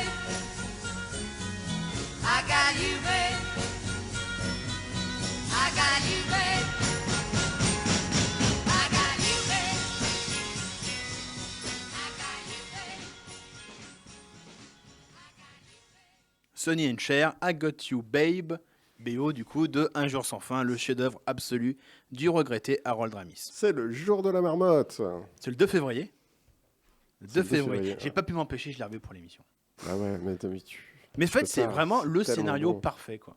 Il Ouais. n'y a pas un morceau de gras dans ce scénario, il est en béton armé. Non, il est très étudié dans les écoles de cinéma, je crois. Oui, c'est même, tu peux même le trouver en exemple, je crois, sur le livre de John Turby et de Robert McKee. Il est cité parmi les gourous du scénario comme étant l'un des meilleurs scripts pour eux jamais écrits, en fait. En termes de mécanique, de thématique, de structure et de caractérisation du personnage, ils disent que c'est un vrai chef-d'œuvre à étudier, quoi. En 3 actes d'ailleurs. En 3 actes bien définis. C'est etc. assez Non, classique. il dit que c'est vraiment... non, il y a même... même SOS Fantôme, il recommandait dans les trucs de Turby et de McKee, il est aussi recommandé. En fait, Harold Ramis, en général, est plutôt bien apprécié des gourous de scénario. C'est vrai qu'on parle de Bill Murray, mais Harold Ramis, c'est aussi un grand monsieur de la comédie américaine, quand même. Ça, on le Totalement dira oublié jamais un assez, peu, totalement oublié. Ouais. Alors, on pourra peut-être attaquer dans des thématiques, des récurrences et des effets de jeu chez Bill Murray, quand même. Alors, par quoi on pourrait commencer peut-être par la figure paternelle, peut-être, qu'il évoque aujourd'hui dans la jeune génération. Je pense que l'exemple le plus récent, le plus flagrant, c'est le livre de la jungle, où il fait Balou. Tu peux pas faire tu peux pas faire plus paternel. Comme rôle que Balou. Enfin, c'est peut-être pas le meilleur exemple, mais je pense, tu vois, direct, tu me dis Balou, je veux dire, et puis même, je me souviens que j'ai des collègues qui ont été à l'avant-première, ils disaient, mais en fait, t'as envie que Bill Murray, quand tu sors de la salle, tu retiens Balou parce que tu te dis, c'est Bill Murray, t'as envie que ce soit ton papa. Ouais, mais au-delà de la caricature. Pas grand-chose d'autre à retenir du film. Donc, mais non, mais je veux dire, c'est quand même intéressant. C'est vraiment Wes Anderson, là, pour le coup, cette thématique. Oui, c'est ça. Bien sûr. Sur la vie aquatique, déjà. Rushmore. Et ce qui est intéressant à la vie aquatique, c'est vraiment je pense qu'à mon avis, c'est peut-être pour ça aussi que beaucoup de gens, vis-à-vis de leur collaboration Bill Murray et Wes Anderson, retiennent surtout la vie aquatique déjà parce que c'est lui qui a le rôle qui est principal. au centre bien sûr. Et aussi le rôle du commandant Cousteau, quand même. Steve Zissou, oui. Et en même temps, ce qui est génial dans ce film-là, c'est qu'en même temps, tu arrives à compatir pour lui quand même. Tu vois ce que je veux dire? Alors, tu vas me dire, c'est le cas dans tous les films, mais je veux dire, tu as quand même, sous l'aspect un peu comédie douce amère, tu as vraiment un aspect très tragique qui fait qui est poussé un peu dans ses ultimes retranchements. C'est le père absent, démissionnaire, je m'en foutiste. Et ce qui fait qu'à mon avis, c'est là où tu perçois en fait le côté, les rôles paternels à la Bill Murray. Chose d'ailleurs que tu retrouves dans un tout autre registre dans Broken Flowers, parce que c'est un père un peu à part. Et dans les deux cas, même beaucoup plus humain quand même chez Anderson, tu as toujours cette idée justement de non-jeu, comme on disait tout à l'heure, qui est héritier des acteurs du muet, notamment Buster Keaton. C'est d'ailleurs Tony Zhou qui, dans sa vidéo sur Buster Keaton, disait il avait fait un parallèle entre une scène du Mécano de la Générale et l'affiche, image affiche de Lost in Translation, où il disait va regarder la pose, c'est la même. Et c'est vrai que Bill Murray, c'est un acteur qui justement, c'est très paradoxal, entre guillemets, ne fait rien, et où pourtant tu ressens toutes ces émotions. Il fait beaucoup en fait. Voilà, c'est ça. En fait, il le dit lui-même en interview, il retire. Et son jeu, est-ce que j'ai la citation? Son jeu, et il déclare que c'est une érosion de ses sentiments. Ouais, c'est un peu comme un sculpteur. Il va enlever le superflu et il te donne une facilité à l'écran de dire ouais, le mec il arrive, il claque des doigts et il va réussir à improviser, mais c'est un énorme bosseur, très probablement. Voilà, c'est vraiment un énorme bosseur. J'ai eu une citation d'une interview, je crois que c'est pour Figaro Magazine, donc comme quoi on trouve de tout, qui est assez intéressante. Il dit à propos de sa technique de jeu, parce qu'on ne dirait pas, mais il y a une technique de jeu chez Bill Murray. Il dit il faudra un gadget spécial me permettant de mieux illustrer ce qui se passe quand je joue. Il s'agit d'effets combinés de manières de respirer et d'expirer, des modulations de la voix qui s'ajoutent aux règles de base de tout comédien. Pour résumer et sans vouloir paraître trop technique ou ésotérique, encore une fois ésotérique, disons que tout en étant conscient de l'espace-temps et de tout ce qui est disponible et accumulé en moi, une sorte d'entité prend le dessus et se met en branle pour m'aider à transcender cela et à parvenir à une certaine pureté. Certains parlent de minimalisme, je pencherai plutôt pour une érosion de mes capacités et une détérioration progressive de mes ressources qui font que j'ai l'impression à chaque fois d'avoir de moins en moins à offrir. En fait, Bill Murray, moins il en fait, plus il est drôle. Ouais, c'est un peu ce que ressent Emma Stone dans Zombieland. Oui, c'est vrai. Oui, il est mort et tu peux pas t'empêcher de te marrer, quoi. Non, mais c'est un don. En fait, il a un don du ciel, je crois. Ouais. Ça s'explique pas. Et Bill Murray, avec, je sais pas, un frémissement de paupières ou un rictus, il arrive à te faire plier en deux, quoi. Je vois pas un autre exemple d'acteur comme ça. Même autant du muet. Il y en a probablement, mais c'est vrai que lui, c'est, en tout cas de notre génération, de notre époque, c'est lui qui le ressort le mieux. Ouais. Et alors, est-ce qu'on peut dire, toute proportion gardée, sans tomber dans le côté intello-poète, qu'on pourrait dire que c'est à la comédie ce que, par exemple, tu vois, un Jesse Eisenberg ou même un Alain Delon sont dans le sérieux, tu vois, le côté minéral, justement. Même Al Pacino dans Le Parrain. Oui, voilà, c'est ça que je pensais, en fait. Oui, l'anti-jeu, quoi. L'anti-jeu, en fait. Mais c'est vrai qu'on évoque Buster Keaton. Donc, Buster Keaton, c'est quand même le burlesque pur, donc c'est ce rapport au monde. Et c'est vrai que Bill Murray peut-être c'est vraiment la transition, mais vraiment du coup simplifiée au possible, entre la nouvelle comédie américaine d'Apatow et toute la bande, encore une fois. C'est-à-dire que je crois que c'est Jackie Goldberg qui avait théorisé ça, qui disait que la nouvelle comédie américaine aujourd'hui, en fait, c'est pas le rapport au monde, c'est le rapport à soi. Et je pense que Bill Murray, c'est avec lui que ça commence, en fait. Dans cette intériorité, dans ce minimalisme pur de son jeu. Qu'est-ce que vous en pensez ? C'est peut-être pas faux. C'est pas faux dans l'idée, après dans le style de jeu. C'est la rencontre de ça et du monde avec Keaton, justement. Moi, Ouais. je dirais c'est à mi-chemin entre les deux. C'est-à-dire que tu as beaucoup de... justement, encore une fois, la vie aquatique, vis-à-vis de soi, etc. Donc, le rapport qu'il a, etc. Le tragique, etc. Ça, c'est effectivement... Même dans Moonrise Kingdom, après. Moonrise Kingdom, etc. bien Donc, sûr. pareil. Le Donc, ça- père, mais c'est le père rêvé, voilà. Voilà, sur soi, en fait. Paresseux, mais en même temps doudingue et très tendre. Mais la génération d'Apatow ne joue pas comme Murray non plus, en fait.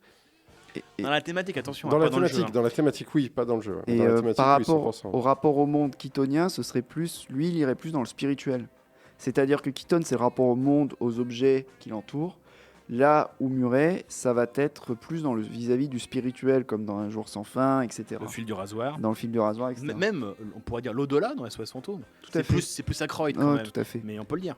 Non, mais c'est ça. Je pense vraiment que c'est le juste milieu entre les deux types d'écoles que tu as évoqués, justement. Après, n'oublions pas qu'il a fait de la philosophie quand même. Oui, ça a dû compter. Hein. Surtout 4 ans de philosophie. Mais après, d'ailleurs, sur l'épisode français, vous pouvez trouver des interviews de Bill Murray en français, c'est assez drôle. Beaucoup d'interviews même qu'on trouve voilà, à droite à gauche, que j'ai pu amasser pour l'émission. Quand il est devant un journaliste français, il tient à parler français. Et je voulais passer un extrait, mais j'ai pas trouvé. Ça m'a fait beaucoup rire à l'époque.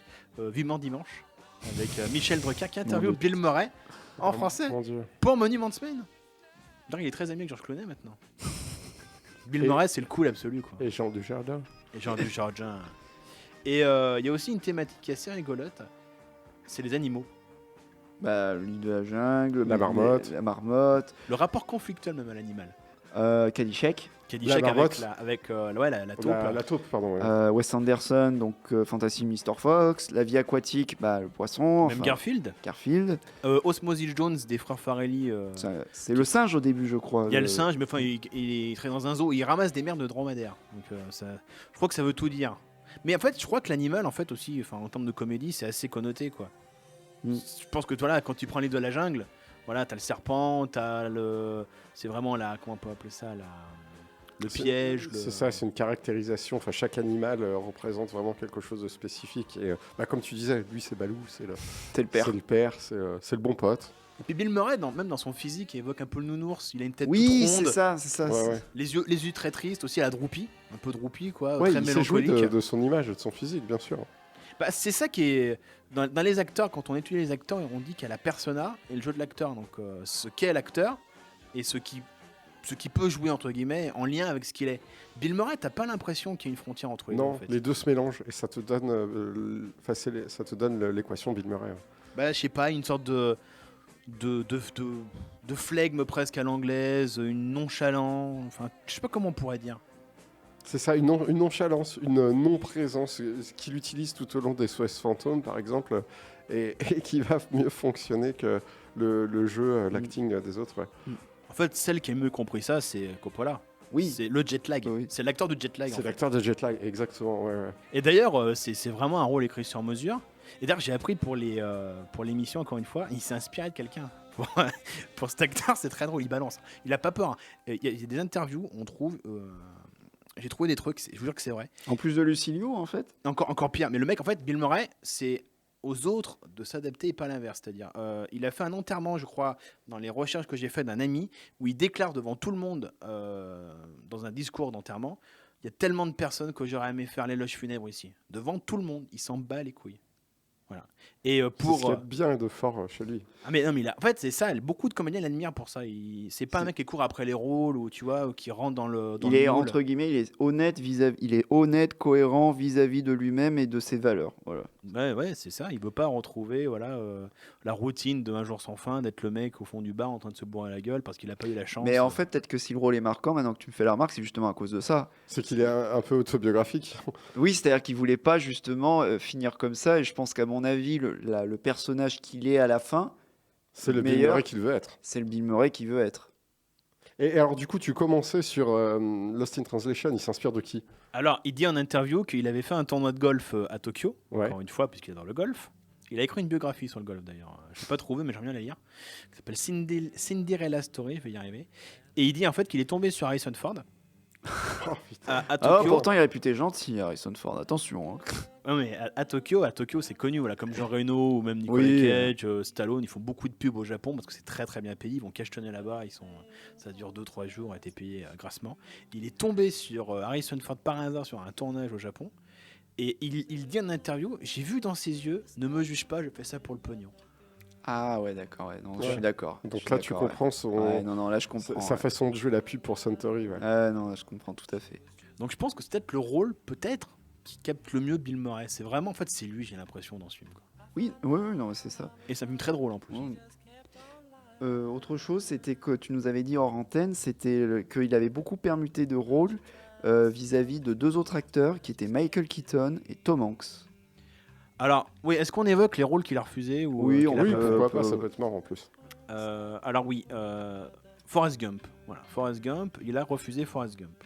Alors, sur ce film en particulier, Ça aurait Tom Hanks est tellement magnifique que t'as du mal à te dire qu'aurait pu donner Forrest Gump avec Bill Murray. Ça aurait été un film probablement, enfin, c'est même sûr, totalement différent. Ah ouais, totalement différent.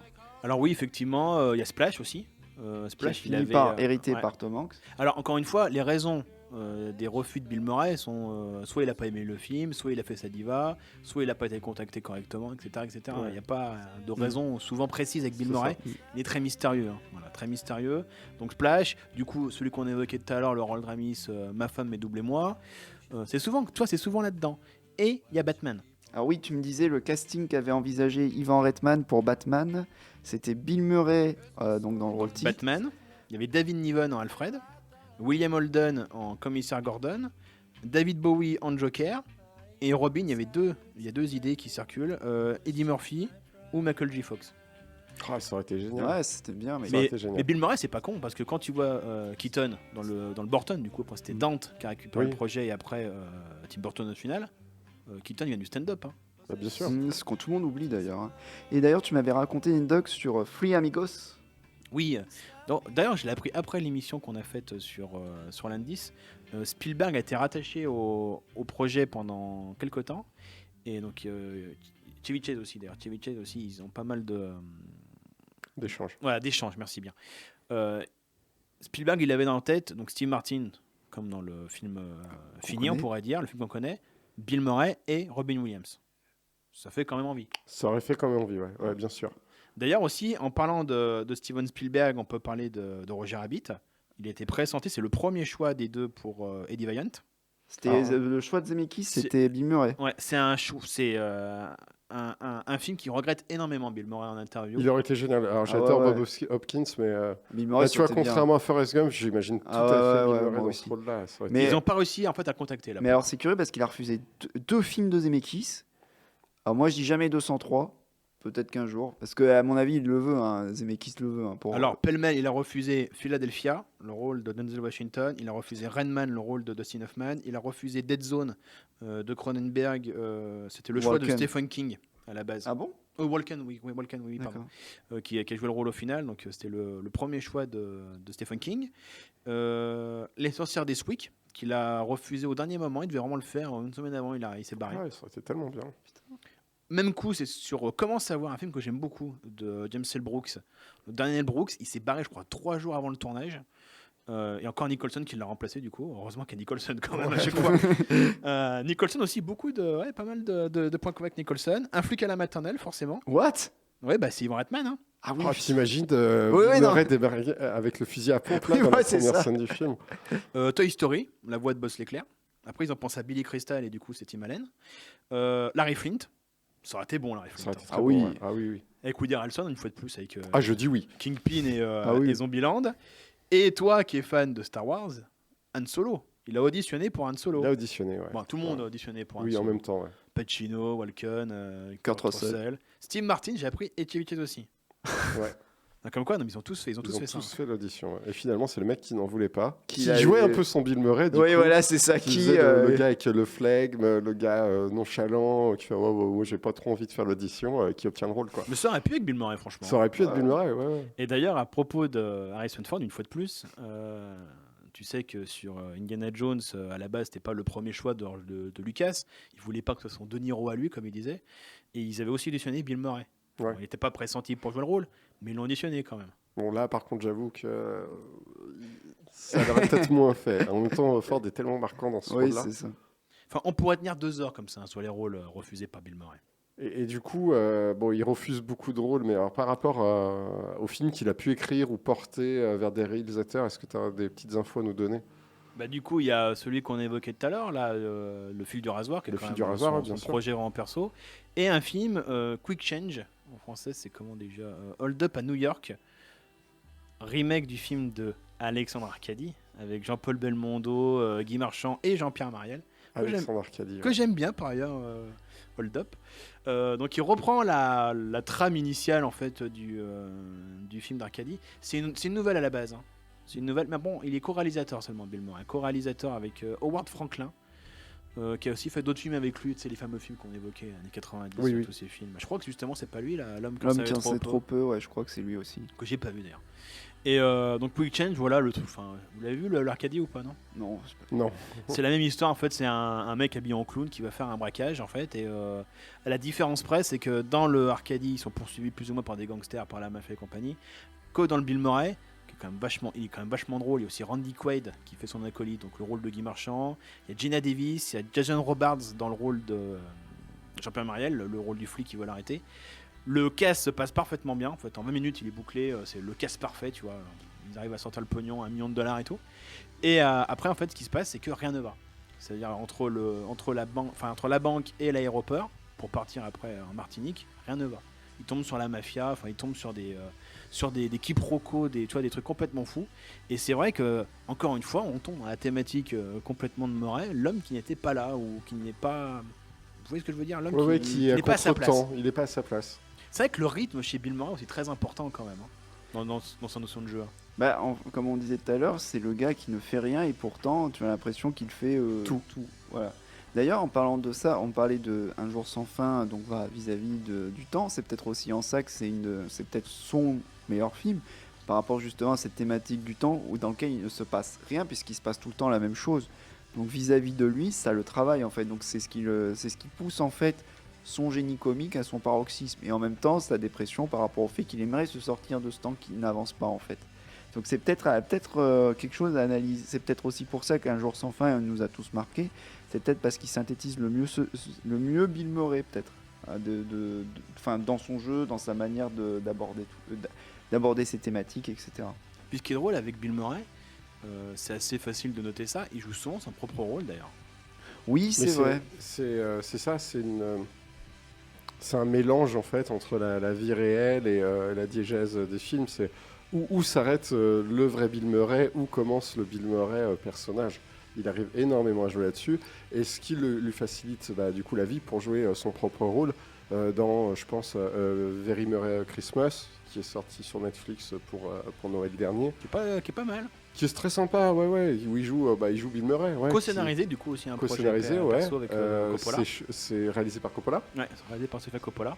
Où Bill Murray doit animer une soirée de Noël où personne n'est invité. Enfin, où tous les autres acteurs qui doivent participer, toutes les autres stars... Il y a Chris Rock, George Clooney, Sarah Silverman. Plus ou moins les kidnapper, en fait, les forcer à venir à participer. Ouais. Mais c'est vrai que ça commence assez tôt quand même. Hein. Space Jam, c'est ça déjà. Ouais. Space Jam, Café une cigarette. Bah après, le truc qu'il y a, c'est qu'on le voit souvent en tant que Bill Murray. Tu vois ce que je veux dire? C'est Bill Murray. C'est un peu une marque. C'est un peu, voilà, c'est-à-dire qu'il fait partie de ces acteurs, tu t'en fous du nom du perso, tu vas quand même le voir. Tu t'en fous du film. Voilà, tu vas le voir pour lui, quoi. Murray, tu vas voir Bill Murray. Que le film soit bon ou mauvais d'ailleurs, un peu importe. C'est un show, quoi. Mais après, c'est pas forcément péjoratif dans son cas, contrairement à d'autres. C'est que j'ai pas l'impression de voir quelqu'un qui va en faire des caisses, voilà, qui se met en avant, même s'il a les rôles principaux, etc. Contrairement à d'autres où là, c'est devenu plus possible. Mais lui, bizarrement, tu vois, il a réussi à franchir un cap qui, moi, je trouve est très difficile. C'est justement ce côté c'est pas grave, on s'en fiche pas on s'en fiche, mais je veux dire, on s'en fiche du nom de mon personnage et tout, vous savez qui je suis, etc. Mais vous allez quand même m'apprécier dans ce film-là. Ça va un peu dans le même sens que je te vole des frites, mais personne te croira. Parce que Voilà, c'est ça. mon image passe avant mes rôles et mes actions. Donc, quand je vais être dans un film, que je m'appelle Monsieur Untel ou Monsieur Machin, tu sais très bien que tu viens voir Bill Murray. Et il n'a pas besoin de jouer là-dessus, comme pourraient le faire des réalisateurs ou d'autres acteurs. Ça passe tranquillement, ça se fait automatiquement. Parce qu'il a un gros capital sympathie et c'est quelqu'un d'honnête. Après, il est quand même, comme dit Jim Jarmusch, assez sauvage.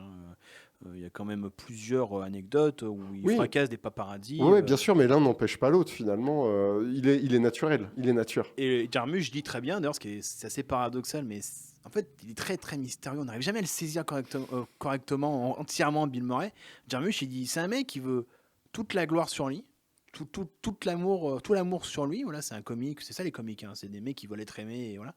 Mais en même temps, il ne peut pas accepter cette célébrité. Ouais. C'est un peu le mec qui fait une blague, il va être content que tu aies rigolé, mais après, il va t'en vouloir.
Devo, Gut Feeling, la vie aquatique, réalisé donc par Wes Anderson en 2004. Et c'est le film que je préfère, moi, de la collaboration Anderson-Moret. Ah oui, là, de Largement. très loin. Ouais. Puis je joue le commandant Cousteau, bordel de merde. Comment faire plus cool que ça, quoi. Il y a un autre film sur le Cousteau là, qui va sortir. Avec Lambert Wilson. Avec Lambert Wilson, Oui, c'est pas exactement. pareil. Ça va pas être la même chose. Bon, on verra ce que ça donne.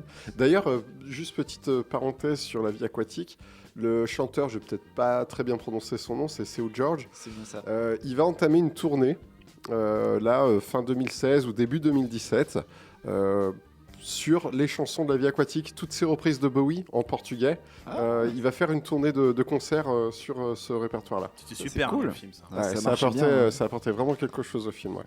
Alors, ce qui est intéressant d'ailleurs, j'ai une note d'un coup comme ça, en évoquant la vie aquatique. Si on prend la vie aquatique et Lost in Translation, c'est comme deux personnages qui sont un peu au bout du rouleau quand même, et leur point commun, c'est qu'ils essayent de retrouver quelque chose qui les fait vibrer. Et c'est vrai que Bill Murray, à un moment donné, il a failli abandonner le cinéma à la fin des 90, au moment où Jarmusch, Anderson vient Anderson le et chercher, Coppola ouais. viennent le chercher, quoi. Pourquoi il voulait abandonner justement Il y a une raison précise vis-à-vis de ça. Il se sentait vraiment. Déjà, il en avait marre du Star System, ce qu'on évoque depuis le début. Il est tranquille avec ses 6 enfants. C'est pour ça qu'il joue aussi beaucoup de pères maintenant, Ouais. chez Anderson et autres d'ailleurs. Ça le rapproche de son père. Il le dit, j'ai pas connu mon père suffisamment pour qu'il m'apprenne les choses de la vie. Il dit, même si j'ai 6 enfants, il a 6 enfants au total. Même si j'ai 6 enfants, c'est encore un peu douloureux pour moi. Donc il va là-dedans. Après, il avait moins de bons rôles. Faut le dire ce qui est. Ouais, exactement. Là, on parle que des bons depuis tout à l'heure. Une époque où il y a quand même plus grand chose quand même. C'est surtout des caméos, des présences de quelques secondes. Bill Ouais, Murray. du coup, c'est quelque chose qu'il n'aime pas non plus, se forcer à jouer pour pas grand-chose. Oui, puis pas se laisser cantonner dans l'image C'est ça, qu'on a de lui. C'est ça. L'homme qui n'était jamais là. C'est ça, on revient Exactement. depuis le début. Et c'est un peu lui, quoi. C'est un peu lui, au fond, le personnage de Steve Zissou, quoi. Il a bien arrêté après SOS Fantôme, je pense qu'il peut arrêter n'importe quand après ça. Quoi. Et d'ailleurs, dans le côté l'homme qui n'était pas là, moi j'adore. J'ai failli citer ça en film préféré, mais c'est un truc qui dure que 2 minutes, donc on peut pas le dire. C'est le début, c'est limite le film, dans le Darjeeling Limited, où il joue quasiment pas dedans, où le film commence, là, du coup c'est pas un spoiler, hein, c'est la première Oui, séquence, bien sûr. où c'est un homme d'affaires, ça me fait rire, un homme d'affaires dans un taxi en Inde, qui essaie de rattraper son train à temps, à l'heure. Il le rate, là il y a Dan Brody qui rentre dans le cadre et qui lui rentre dans le train, et donc du coup il est dans le film. Et pas J'adore Bill cette Murray, idée, j'adore cette idée. C'est une super idée. Bon, j'étais déçu parce qu'on ne le revoit pas après. Mais Mais il y a que, enfin, je sais plus quoi dire. Non mais c'est Bill Murray, quoi. Non mais je veux dire, quoi qu'il fasse, on le suivra de n'importe où de toute façon. c'est ça. Et vous le verrez bien dans quoi, vous? Prochainement ou sur des réals en ce moment. Ce que tu veux, hein. Moi, on en parlait pendant l'émission spéciale auditeur des films qu'on attendait le plus pour cette année. Et ben moi, je le verrais bien chez Denis Villeneuve. Ah, dans un Je trouve polar. que ça ou pourrait un être film de intéressant. Pas forcément de l'SF, parce que ça ferait quand même beaucoup chez Villeneuve au bout d'un moment. Mais ouais, je le verrais bien chez Villeneuve. Je le verrais bien. Tu sais que c'est le genre. Alors, là où je le verrais pas, et c'est le genre de. Parce que j'aime pas ce réalisateur, et c'est le genre d'acteur chez qui il peut aller, c'est chez Dolan. Ah oui, c'est pas faux. Oui, il est jeune, tu me diras. Ah oui, je... Il préfère les mamans, ça va. Bah moi c'est simple. Il y a un réalisateur, je veux qu'il tourne avec lui dans les nouveaux. C'est Edgar Wright. Voilà, pour moi c'est presque même limite une évidence. Bill Murray chez Edgar Wright. Qui jouerait le père de Simon Pegg. Voilà, ou un truc comme ça, mais vraiment, je pense vraiment que ce serait une très belle rencontre. Non, ce serait une très belle rencontre, c'est vrai. Même, tu vois, juste pour un seul film, tu vois, moi, c'est vraiment ça. Après, bah, évidemment, il y a tous les grands avec lesquels, pour l'instant, il n'a pas pu tourner. Bah, je pense, tu vois, Zemeckis, machin, etc., avec lequel il a eu, donc d'après Il a quand même tourné avec des grands noms, quand même. Non, mais je veux dire, Oui, il a bien tourné avec sûr, des ouais. grands noms, attention, mais je veux dire, dans les grands noms qui restent, en fait. Ah, bien sûr, oui. Voilà, c'est ça que je voulais Les dire. vieux de la vieille, quoi. Voilà, les vieux de la vieille, oui, c'est vrai que... Bah, tu vois, tu me dirais Zemeckis, je sais pas, Scorsese, Spielberg, enfin... Bah, voilà, c'est ça que je voulais introduire, moi. Ouais. Parce que chez les vieux, il y en a deux. Il y a Scorsese. Pourquoi Scorsese? À cause de Murdoch and Glory. Il est vraiment. Vous l'avez vu celui-là ou pas, non? Je l'ai pas vu, moi. Je non, l'ai pas vu toujours depuis très longtemps. Il est vraiment ultra crédible en parlant de la mafia. Ouais, mais complètement. Il y a une certaine terreur, il est tellement stone Mais, face. mais du coup, il y a un film, alors du coup, il serait excellent dedans, mais il y a déjà un casting exceptionnel de légende qui est annoncé. Il serait parfait dans The Irishman, Bill Murray. Oui, Bah, je pensais à ça, voilà. Voilà. En gangster. Parce qu'en plus, il a 66 ans maintenant. oui. En- Ouais. en gangster irlandais, il pourrait être vraiment pas mal. Hein. Ouais, complètement, ouais. Et le second, alors, Raph? Bah, Steven Spielberg. Pourquoi Steven Spielberg, le père absent? Mais tu vas rire, on parlera du Yippee-Ki-Yay, mais je l'aurais très bien vu dedans. Vis-à-vis de mon Yippee-Ki-Yay, Grille pas tout. mais je Ne ne grille grille pas tout. Et après, il y a une évidence dans les jeunes, c'est bien grand mot, qu'on n'a pas cité. C'est du D'Apato. Ah oui. Oui. Ah bah là, oui. D'ailleurs, Apato a essayé de le faire tourner plusieurs fois déjà. Il a fait tourner Harold Ramis en Clock, il joue le père de Seth Rogen. Il y a Albert Brooks, on n'a pas cité, qui est un autre grand Dans nom. 40 ans mode d'emploi. Voilà, qui joue le père de Paul Rudd cette fois-ci. Ouais. James L. Brooks a failli faire tourner, voilà, encore une fois, qui est l'un des pères spirituels d'Apato. Et Apato, donc voilà, il dit que c'est le plus grand, pour lui c'est le plus grand comique de tous les temps, etc. Et Bill Murray a vu un film de Apato. C'est le film qu'il avait fait avec Aykroyd, je sais plus comment il s'appelle, enfin qu'il avait co-scénarisé dans ses premiers trucs, qui est une merde infâme. Et il est resté là-dessus, il veut pas tourner avec lui, et tout le monde en fait le tanne pour qu'il tourne avec Apato apparemment. C'est vraiment celui que. Ce serait une rencontre très intéressante, c'est vrai. Je sais pas ce que vous en pensez, mais. Mais en fait, elle est tellement évidente Oui. qu'on n'y a pas pensé tout de suite. On est plutôt allé chercher un peu le fantasme. Ouais, voilà, ça, le fantasme de passionné de cinéma qui rêve d'un film qui n'arrivera peut-être jamais ou d'une rencontre qui n'arrivera peut-être jamais. Et dans les derniers films, vous les avez tous vus ou pas? Saint-Vincent, Monument Man. Bah, comme tout le monde. Tiens, Aloha, c'est de Cameron Crowe qui est pas sorti chez nous, qui est sur Netflix. Il est dedans en plus. Oui, il joue. Encore une fois, Cameron Crowe n'est pas un Apato en plus, hein, c'est à peu Oui. près le même esprit. Hein. Oui, il joue une sorte de trafiquant marchand d'armes, voilà. Mais tu sais, à haute échelle, on peut pas dire que c'est un gangster, tu vois, c'est les multinationales plutôt respectables. Qui font croire que. Voilà. Ouais. Voilà. Mais c'est vrai qu'aujourd'hui, il a cette figure. Ça qui est bizarre aussi, d'autorité. Encore plus que de père, il a joué le président quand même aussi, le président Roosevelt, dernièrement. D'ailleurs, le président Roosevelt, ce qui est dingue, c'est que c'est le président le plus aimé aux États-Unis, parce qu'il est handicapé, et que c'est qu'il le joue l'acteur le plus aimé aux tu vois. États-Unis. Ouais, ça semble tellement logique. Vous l'avez vu celui-là ou pas, Weekend Royal? Je l'ai pas vu, pas que c'est pas mal du tout. Non, pas encore vu. Parce qu'en plus, ce qui est assez difficile, c'est qu'il tourne énormément. Quand même. Il arrête pas, hein. Même des petits rôles, des petits trucs, et c'est très difficile, même en suivant bien sa filmographie, d'arriver à tout voir, quoi. C'est vraiment très difficile. Contrairement, tu vois, à DiCaprio, maintenant, tu sais qu'il se réserve à chaque rôle, donc tu le sais automatiquement, voilà. Quand tu vas il y a aller le voir. nouveau DiCap. Voilà, là, non, de Bill Murray, c'est. Et les films sont pas vendus sur son nom non plus. Oui, contrairement à DiCaprio, c'est vrai que les films sont souvent pas vendus sur son nom. Après, c'est vrai qu'il y a ce paradoxe peut-être dans le nom de Bill Murray, c'est-à-dire que aujourd'hui, il est reconnu par la critique. Et le public. Mais c'est ça la question. Il est reconnu par le public, mais est-ce que les gens, vraiment, le grand public, je parle, on l'aime, mais est-ce que là, on l'identifie tout de suite en étant Bill Murray? Alors, moi, je vais te parler en tant que. Pas en tant que cinéphile, mais en tant que. Ouais, monsieur. Ouais, par rapport à mes connaissances qui sont pas du tout dans le cinéma, pas du tout dans. Enfin. Ils le voient, ils savent qui c'est. Je me rappelle plus, je te racontais une anecdote qui. Voilà. J'étais devant la télé et donc je zappe et à un moment je tombe sur Lost in Translation et il y a une petite fille qui est pas du tout dans le cinéma qui était à côté de moi à ce moment-là, qui était venue avec sa famille et tout, et à un moment elle me fait tu me rassures là. Et elle fait mais c'est le monsieur qui est dans SOS Fantôme. C'est ça. Et rien que ça, bien sûr. Voilà, ça te l'identifie tout de suite. En quoi. fait, je pense que beaucoup de personnes reconnaîtront peut-être pas son nom, mais comme pour n'importe quel acteur, finalement. Ils sauront dans quoi ils l'ont vu auparavant. Il est dans une sorte d'inconscient collectif. C'est ça. Comme Nicolas Cage, comme voilà, c'est une vraie force. Ce qui est plus fort et tout que tout ça. Et je pense que c'est ça. C'est un acteur. En fait, il faut dire aussi ce qui est. C'est un acteur multigénérationnel. Ben, il a combien? 40 ans de carrière maintenant. 40 ans de carrière, donc tu comptes 40 ans de spectateur. Ce qui est quand même très beau pour lui, quoi. Et puis c'est un acteur qui est quand même venu du commercial, du mainstream, de grosses productions et qui a réussi au fil des années à obtenir ce qu'il voulait. Après, est-ce que c'est calculé ou pas? Ça, c'est la grande question. Donc, je pense réellement, vu son truc, vu comme tu le vois, il n'en a rien à foutre. C'est pas un calculateur. Ah non. Mais après, il se dirige peut-être quand même vers quelque chose. Voilà, tu vois, mais après, je pense pas que. Voilà, je pense qu'il a un côté un peu performeur.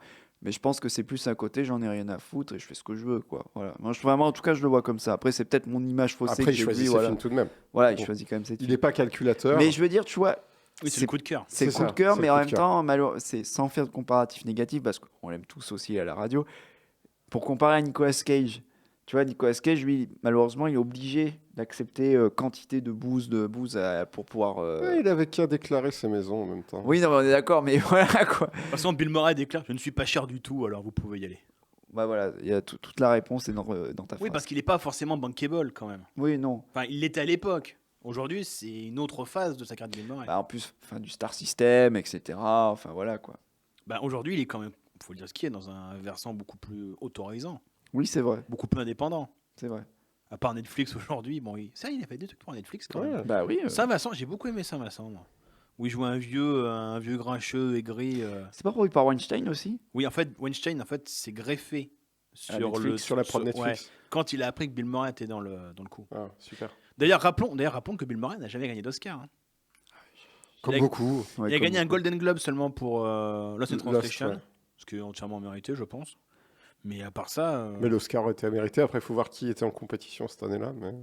je sais pas, c'est pas l'année de Ray. Je crois que c'est l'année de Ray. C'est l'année de Ray. Je Ah oui, crois, t'as en ouais. 2003, c'est ça. Ouais, c'est c'est Jimmy ça. Fox, ouais, je crois. Avec bien. DiCaprio aussi pour Ouais. Aviator, du coup. Ouais, c'est ça. Ouais, donc, bah alors, ouais. Ouais, bah voilà. Ça résume tout ce qu'on pense des Oscars la Mais plupart il du s'en temps. fout. Non, mais il s'en fout. Oui, il s'en fout. Et aujourd'hui, il est reconnu. de Puis toute je pense façon. que pour lui, ça va être plus important la reconnaissance des gens. Tu vois, même pas du public, des critiques, juste des gens. Des gens, ouais. Je pense que c'est plus ça qui le touche plutôt que le reste. Enfin, après, je m'imagine, je l'idéalise peut-être trop, hein, c'est peut-être mon défaut. Mais je pense vraiment qu'il y a plus de ça chez lui que. Voilà, c'est comme tu dis, tu m'avais raconté une anecdote sur la Cinémathèque en Italie pour Monuments Men. Oui, il y a une vidéo que j'ai vue sur Internet pour l'émission, une fois de plus.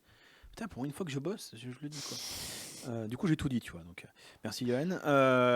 La Cinémathèque, c'est un cinéma à Rome, peu importe, pour l'avant-première de Monument Men, où le mec, il rentre, Bill Murray, il rentre vraiment dans le lieu pour l'avant-première, pour le film, etc. Et il voit au loin un mec, il y a plein de fans, il voit un mec avec un poster d'SOS Fantôme. Et là, le mec, il court, Bill Murray, juste pour signer l'autographe à ce mec-là. Quoi. Ouais, cool. En grillant un peu les gardes du corps. Quoi. D'accord. Je crois que c'est un mec, on peut pas le canner. Quoi. Mm. En fait, le meilleur metteur en scène de Bill Murray, finalement, c'est Bill Murray. Quoi. Et encore, l'est-il vraiment? En tout cas, il a été un petit Se connaît-il vraiment lui-même? En tout cas, est-ce qu'il se cherche déjà? C'est une bonne question. Et est-ce qu'il se trouve? Ça, c'est une autre encore réponse. C'est de plus en plus philosophique l'émission, là, attention. Là. On va créer une nouvelle émission. Ça va être la Apostrophe. La Sorbonne Bill Murray. La Sorbonne Bill Murray. For relaxing times, make it Suntory time. カット本当に分かってんなんだとぼけちゃってこれサントリーの響きだよ高いんだからサントリーの中で一番もっと高級な気持ちでねもう日常的なお酒じゃないんだよ Could you do it slower? 最高な気持ちで More intensity. サントリータイム本番用意スタート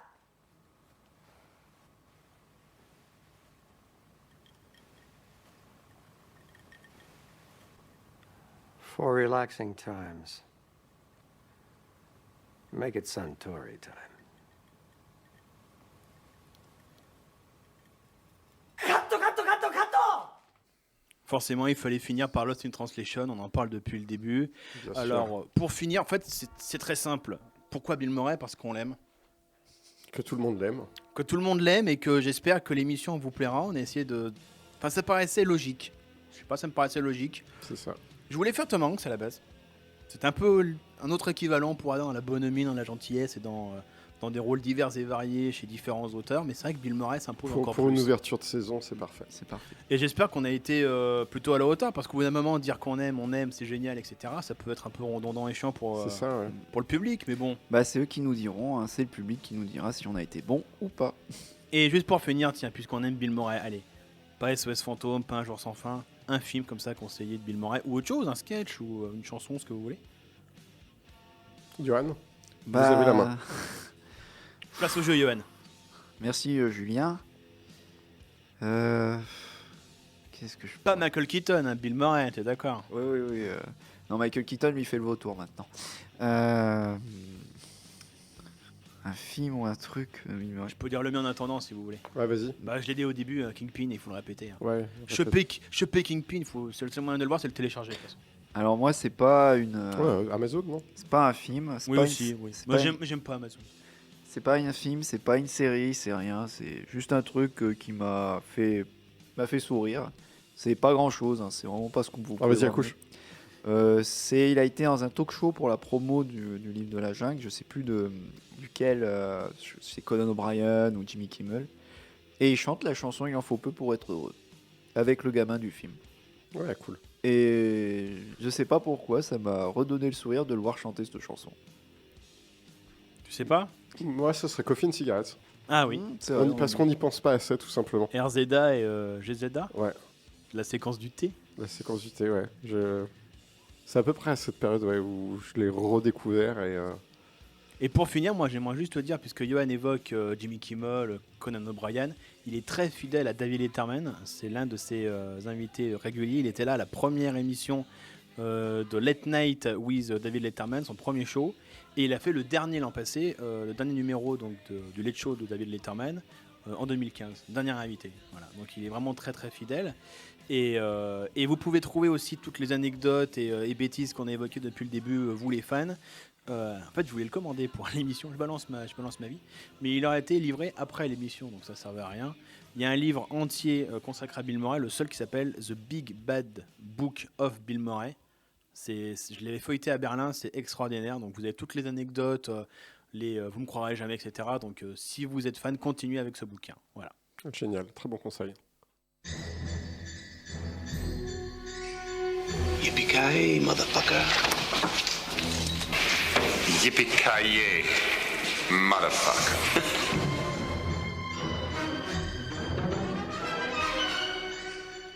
Alors, Johan, tu prends la main et toi, tu vas nous évoquer quelque part le prochain film de Steven Spielberg. Oui, je l'ai vu. Quoi, tu l'as vu? Et ouais. Enfin, mieux que ça, je l'ai même lu. Waouh. Tricheur. Alors non, en fait, c'est tout simplement cet été, j'ai lu Ready Player One, ou Player One dans sa version française, édité aux éditions Pocket, donc écrit par un certain Ernest Cline, donc ancien scénariste du film Fanboy, qui était sorti il y a quelques années déjà. En 2008. Kristen Bell et Danny Trejo. Voilà, c'est ça, et qui en gros s'était lancé dans l'écriture sonore. Alors, pourquoi je l'ai lu? Tout simplement parce que c'était le prochain film de Spielberg qui est en ce moment en tournage. Alors j'avais de grosses appréhensions vis-à-vis du bouquin à la base, parce que j'ai entendu un peu tout et son contraire. Pour beaucoup, c'est un livre culte sur les générations. D'autres pour qui c'est une grosse merde nostalgique. Enfin bon, voilà, tout et n'importe quoi. Donc je me suis dit... Moi, le film, voilà, le pitch, les réalités virtuelles, je me dis, why not, je vais le dire. C'est moins pire que ce que j'aurais cru, honnêtement. Bon, il y a tous les défauts qu'on a dans la littérature grand public contemporaine, c'est-à-dire le langage, il est très pauvre, il n'y a pas vraiment de travail sur l'écriture. Enfin bon, tu as tous les trucs habituels, les chapitres sont délimités en 10 pages à chaque fois, enfin sous forme de cliffhanger, enfin bon, voilà. Malgré tout, c'est une histoire intéressante. Déjà par rapport au contexte dans lequel il décrit, c'est-à-dire en 2044, la Terre est à l'agonie, les multinationales ont pris le contrôle, il y a les guerres civiles un peu partout, etc. Le chômage a explosé et tout, une bonne partie de la population vit dans des bidonvilles, etc. Et se réfugie dans une réalité virtuelle qui s'appelle l'Oasis. L'Oasis, c'est donc une sorte de giga-univers dans lequel tu peux tout imaginer. Comme une espèce d'univers, mais vraiment tel qu'on pourrait imaginer dans l'espace, etc., dans lequel les gens peuvent vivre et aller faire ce qu'ils veulent quasiment. Et parmi ces gens-là, il y a un certain Wade White, qui est un préadolescent qui dans le film sera joué par Ty Sheridan, donc le jeune comédien qu'on a vu chez Terrence Malick et Jeff Nichols, qui en gros participe à la chasse à l'œuf, qui est donc une sorte de chasse dans lequel le fondateur de l'Oasis, qui s'appelle James Halliday, qui est décédé, que d'ailleurs j'aurais très bien vu Bill Murray jouer dedans. Parenthèse, il a dit fuck Johnny Hallyday une fois. Oui, justement. Et qui en gros est décédé, qui en gros a décédé cette course, et en gros dit aux jeunes, écoutez, c'est le premier qui trouvera la clé, l'œuf d'or, pourra justement remporter toute ma fortune, etc. Donc c'est une course à travers le monde, etc. Enfin à travers les mondes virtuels. Et en fait, l'originalité de ce truc, donc là où il y a eu la plus grosse part de débat, c'était qu'en fait, ça vient de l'imaginaire. On pénètre dans l'univers de James Halliday, donc son jeunesse, qui a lieu dans les années 80. Alors, moi, honnêtement, vis-à-vis du fanservice, je m'attendais, honnêtement, par rapport à ce que j'avais lu et entendu à droite à gauche, je m'attendais à bien pire. j'ai trouvé que ça allait dans le sens où c'était lié à la psyché de son protagoniste en fait. Donc c'est comme si en gros tu avais un personnage qui avait d'autres aspirations, je sais pas de quel corde, et puis tu étais obligé d'aller dans ses passions pour Bien voilà. sûr, ouais. Donc sur ce niveau-là, c'est plutôt pas mal. C'est même assez flippant à lire, je trouve, notamment au niveau du contexte qu'il décrit, parce que le bouquin a beau se dérouler en 2044, tu as l'impression que c'est le monde dans lequel on vit. Malgré tout, et dans la description des réalités virtuelles, il a été publié avant l'apparition de l'Oculus Rift. Et j'étais assez surpris de voir que Ernest Cline a été invité chez les responsables de l'Oculus Rift, et il a dit il faudra dépêcher d'en faire un film avant que ça devienne de la science-fiction en fait, avant que ce ne soit plus de la science-fiction. Ouais, bien sûr. Et tous les responsables de l'Oculus Rift ont ce bouquin en tant que livre de chevet en fait. D'accord. Alors par contre, ce qui est pas mal, c'est les relations entre les personnages qui sont sympathiques et tout. Le quator est attachant, c'est-à-dire que vraiment les meilleurs passages du bouquin, c'est l'histoire d'amour entre le héros White White et l'autre chasseuse de œufs qui s'appelle Artemis en fait. Ça, c'est vraiment les meilleurs passages du bouquin.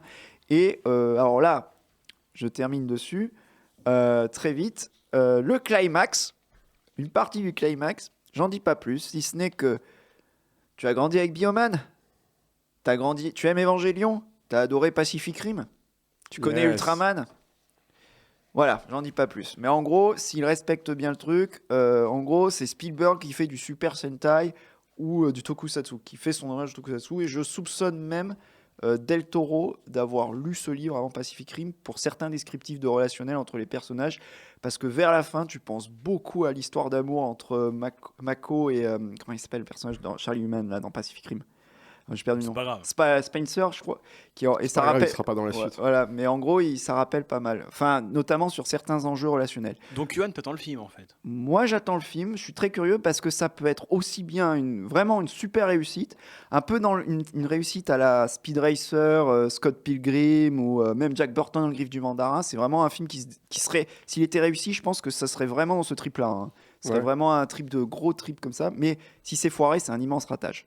Donc j'attends avec curiosité. On attend tous ça avec impatience. Mais avec des réserves, mais voilà. Ça sort le film sort en 2018 et le bouquin, vous pouvez le trouver aux éditions Pocket. Voilà. Merci bien, Yohan. Alors, par contre, François, on va parler un peu avec lui, mais surtout François, va nous évoquer malheureusement une disparition. Oui, lundi dernier, c'est la disparition de Gene Wilder, grand acteur comique américain. Et disparition qui... j'étais très triste en apprenant ça. Bon, après, bien sûr, on relativise, c'était un vieux monsieur, mais 83 ans. Longue maladie, Alzheimer, il avait. Bien sûr, mais c'est un peu un acteur clé de la comédie américaine quand on a grandi avec tous ces films, les Mel Brooks. Frankenstein Jr. notamment, qui est une de mes comédies préférées, qui est mon Mel Brooks préféré, et puis lui il était tellement fantastique dedans. Pour ceux qui en doutent encore, une comédie peut être extrêmement bien réalisée et avoir de la classe et de l'allure. Je pense que les auditeurs de Supergrave n'en doutent plus depuis très longtemps, je l'espère bien. Mais en tout cas, j'étais vraiment attristé par cette disparition, et je vous recommande de découvrir ces films, si c'est pas encore le cas. Gene Wilder, les Mel Brooks, notamment Willy Wonka, et j'y pensais d'ailleurs. On a perdu le faux Willy Wonka il y a quelques mois avec Michael Cimino. On le surnomme Willy Wonka, on le surnommait Willy Wonka sur le Festival Lumière.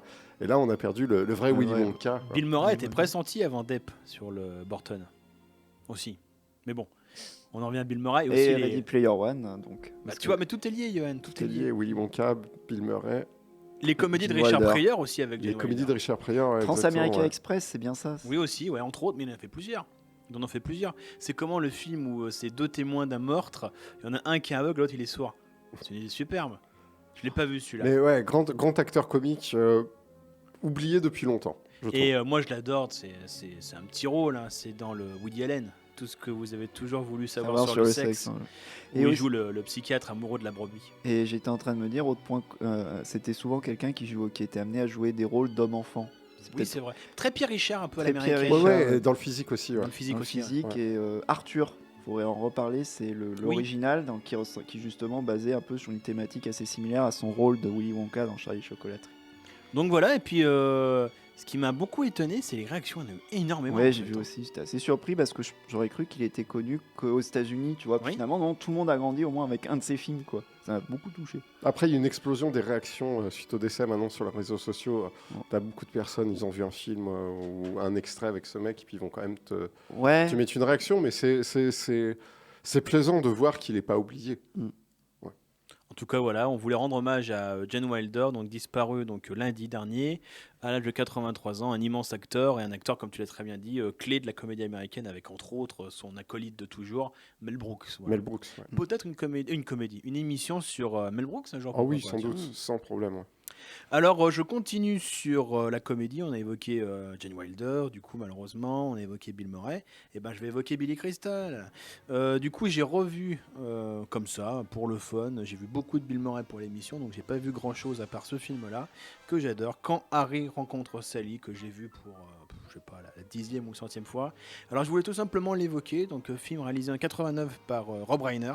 On ne dira jamais assez, mais Rob Reiner, quand même, des films cultes. Hein. Oui. Spinal Tape, Stand By Me, Misery, Princess Bride. Il compte quand même. Hein. Ah ouais, On c'est l'oublie un peu, hein. auteur important des années 80, début 90. Ouais. dont le nom était caché derrière le succès de ses propres films. Oui, c'est ça, un homme très discret. Ouais.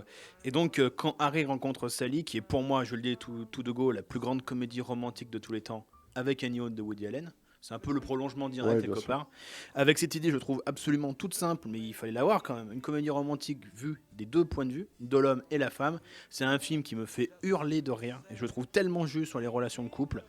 Certes, les costumes ont vieilli, tout ce que tu veux, le décorum new-yorkais, mais tout ce qu'il te raconte sur l'être humain, c'est absolument génial. Pour la plupart du temps improvisé par Billy Crystal, qui était le meilleur ami de Rob Reiner. Rob Reiner, à l'époque, sortait d'un divorce avec Penny Marshall, la metteur en scène. Et il écrit donc le film en collaboration avec Nora Ephron, qui est aussi une grande... comment on pourrait dire ? C'est la scénariste attitrée des rom-coms en général. Voilà, Oui, mais c'est des ça. bonnes rom-coms, j'ai envie de dire. Ouais. Quand même. Voilà. J'aime bien aussi Nora Ephron, et il livre un film complètement atypique, même en termes de narration, avec plus ou moins un faux documentaire, avec différents couples qui interviennent comme ça, différents chapitres du film, avec cette relation aussi qui dure plus de 12 ans entre Billy Crystal et Meg Ryan. Le dialogue évidemment improvisé, je prendrais la même chose qu'elle après le faux orgasme de Meg Ryan. Voilà, je trouve que c'est un film parfait. C'est un film, après peut-être que je suis aveugle ou tout ce que vous voulez, mais c'est un film pour moi parfait, d'une intelligence, d'une drôlerie, d'une justesse sur les relations humaines. Et c'est un film toujours d'actualité, et on voit son influence aujourd'hui de partout dans la sitcom, je trouve aujourd'hui, des séries comme Friends, comme Meet Your Mother, enfin tous ces films, enfin toutes ces séries, ces films-là piochent allègrement, je trouve, dans Quand Harry rencontre Sally. C'est un film clé dans l'histoire de la rom-com, oui, c'est sûr. Voilà, et puis Billy Crystal, putain, Et j'adore puis voilà, Billy Crystal. Billy Crystal, t'as plus besoin de te justifier derrière, quoi. C'est un peu comme Bill Murray. Mais sauf que là, il est beaucoup moins connu du coup. Dans un autre registre en plus, mais moins connu. Alors voilà, un petit yippee-ki qui paye pas de mine sur un film. Le seul truc que j'ai vu à part les Bill Murray cette semaine, et heureusement c'est un chef-d'œuvre, dis-moi pour moi. Quand Harry rencontre Sally, donc tapez vous le trouvez facilement en DVD de Rob Reiner, vous le trouvez sur Netflix, voilà, donc réalisé en 1989. Et à me voir à Los Angeles, on passera Noël en famille, on fera la fête. Ce qui est bien avec cette émission, c'est qu'on est presque revenu à la source même de Supergrave. Bill Murray, Wilder, Billy Crystal, voilà. Non mais beaucoup de comédies américaines aujourd'hui. Ça fait du bien. Ouais.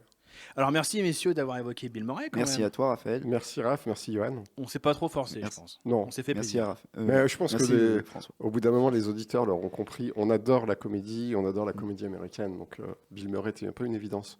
Voilà, ouais, c'est ça, c'est une évidence. On vous remercie, vous, les auditeurs, de nous suivre, voilà, de nous envoyer de beaux messages, de participer des fois à nos émissions un peu bordéliques comme la semaine dernière.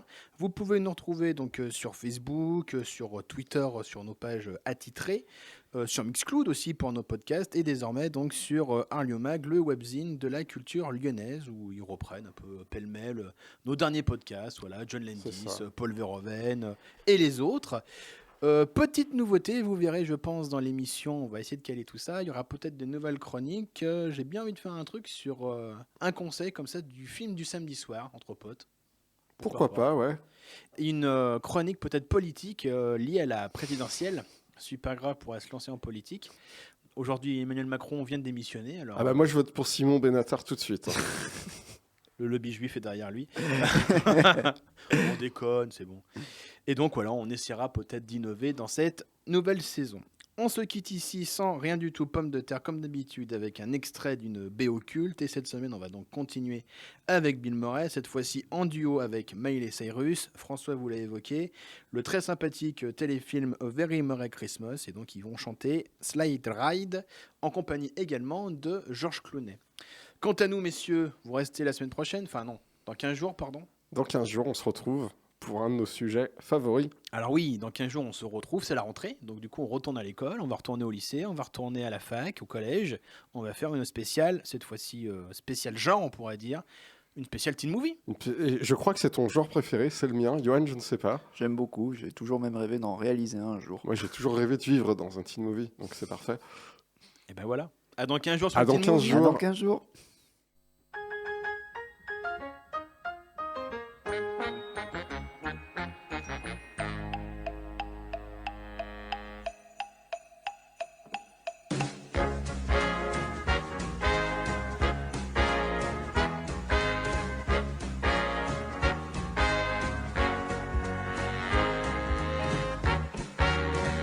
Just hear those sleigh bells jingling, ring ting tingling too. Come on, it's lovely weather for a sleigh ride together with you.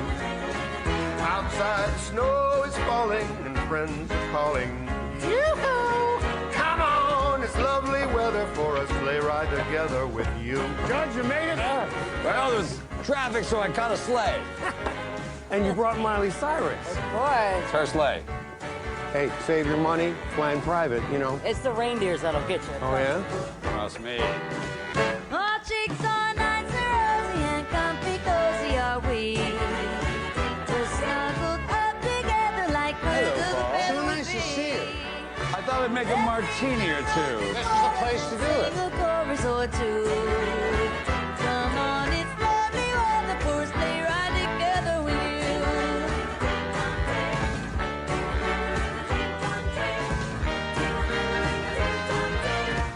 Oh, my goodness, the girls here. Hi, ladies. What, are you interested in a martini? Just hear those sleigh bells ring-a-ling, ting-ting, ting-a-ling too.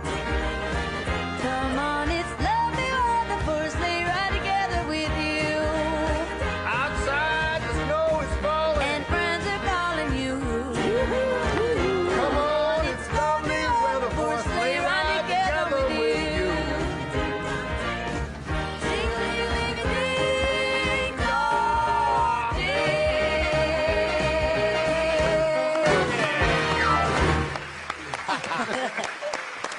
Well, that is wonderful. Wonderful. These kids got something to do. Let's go make a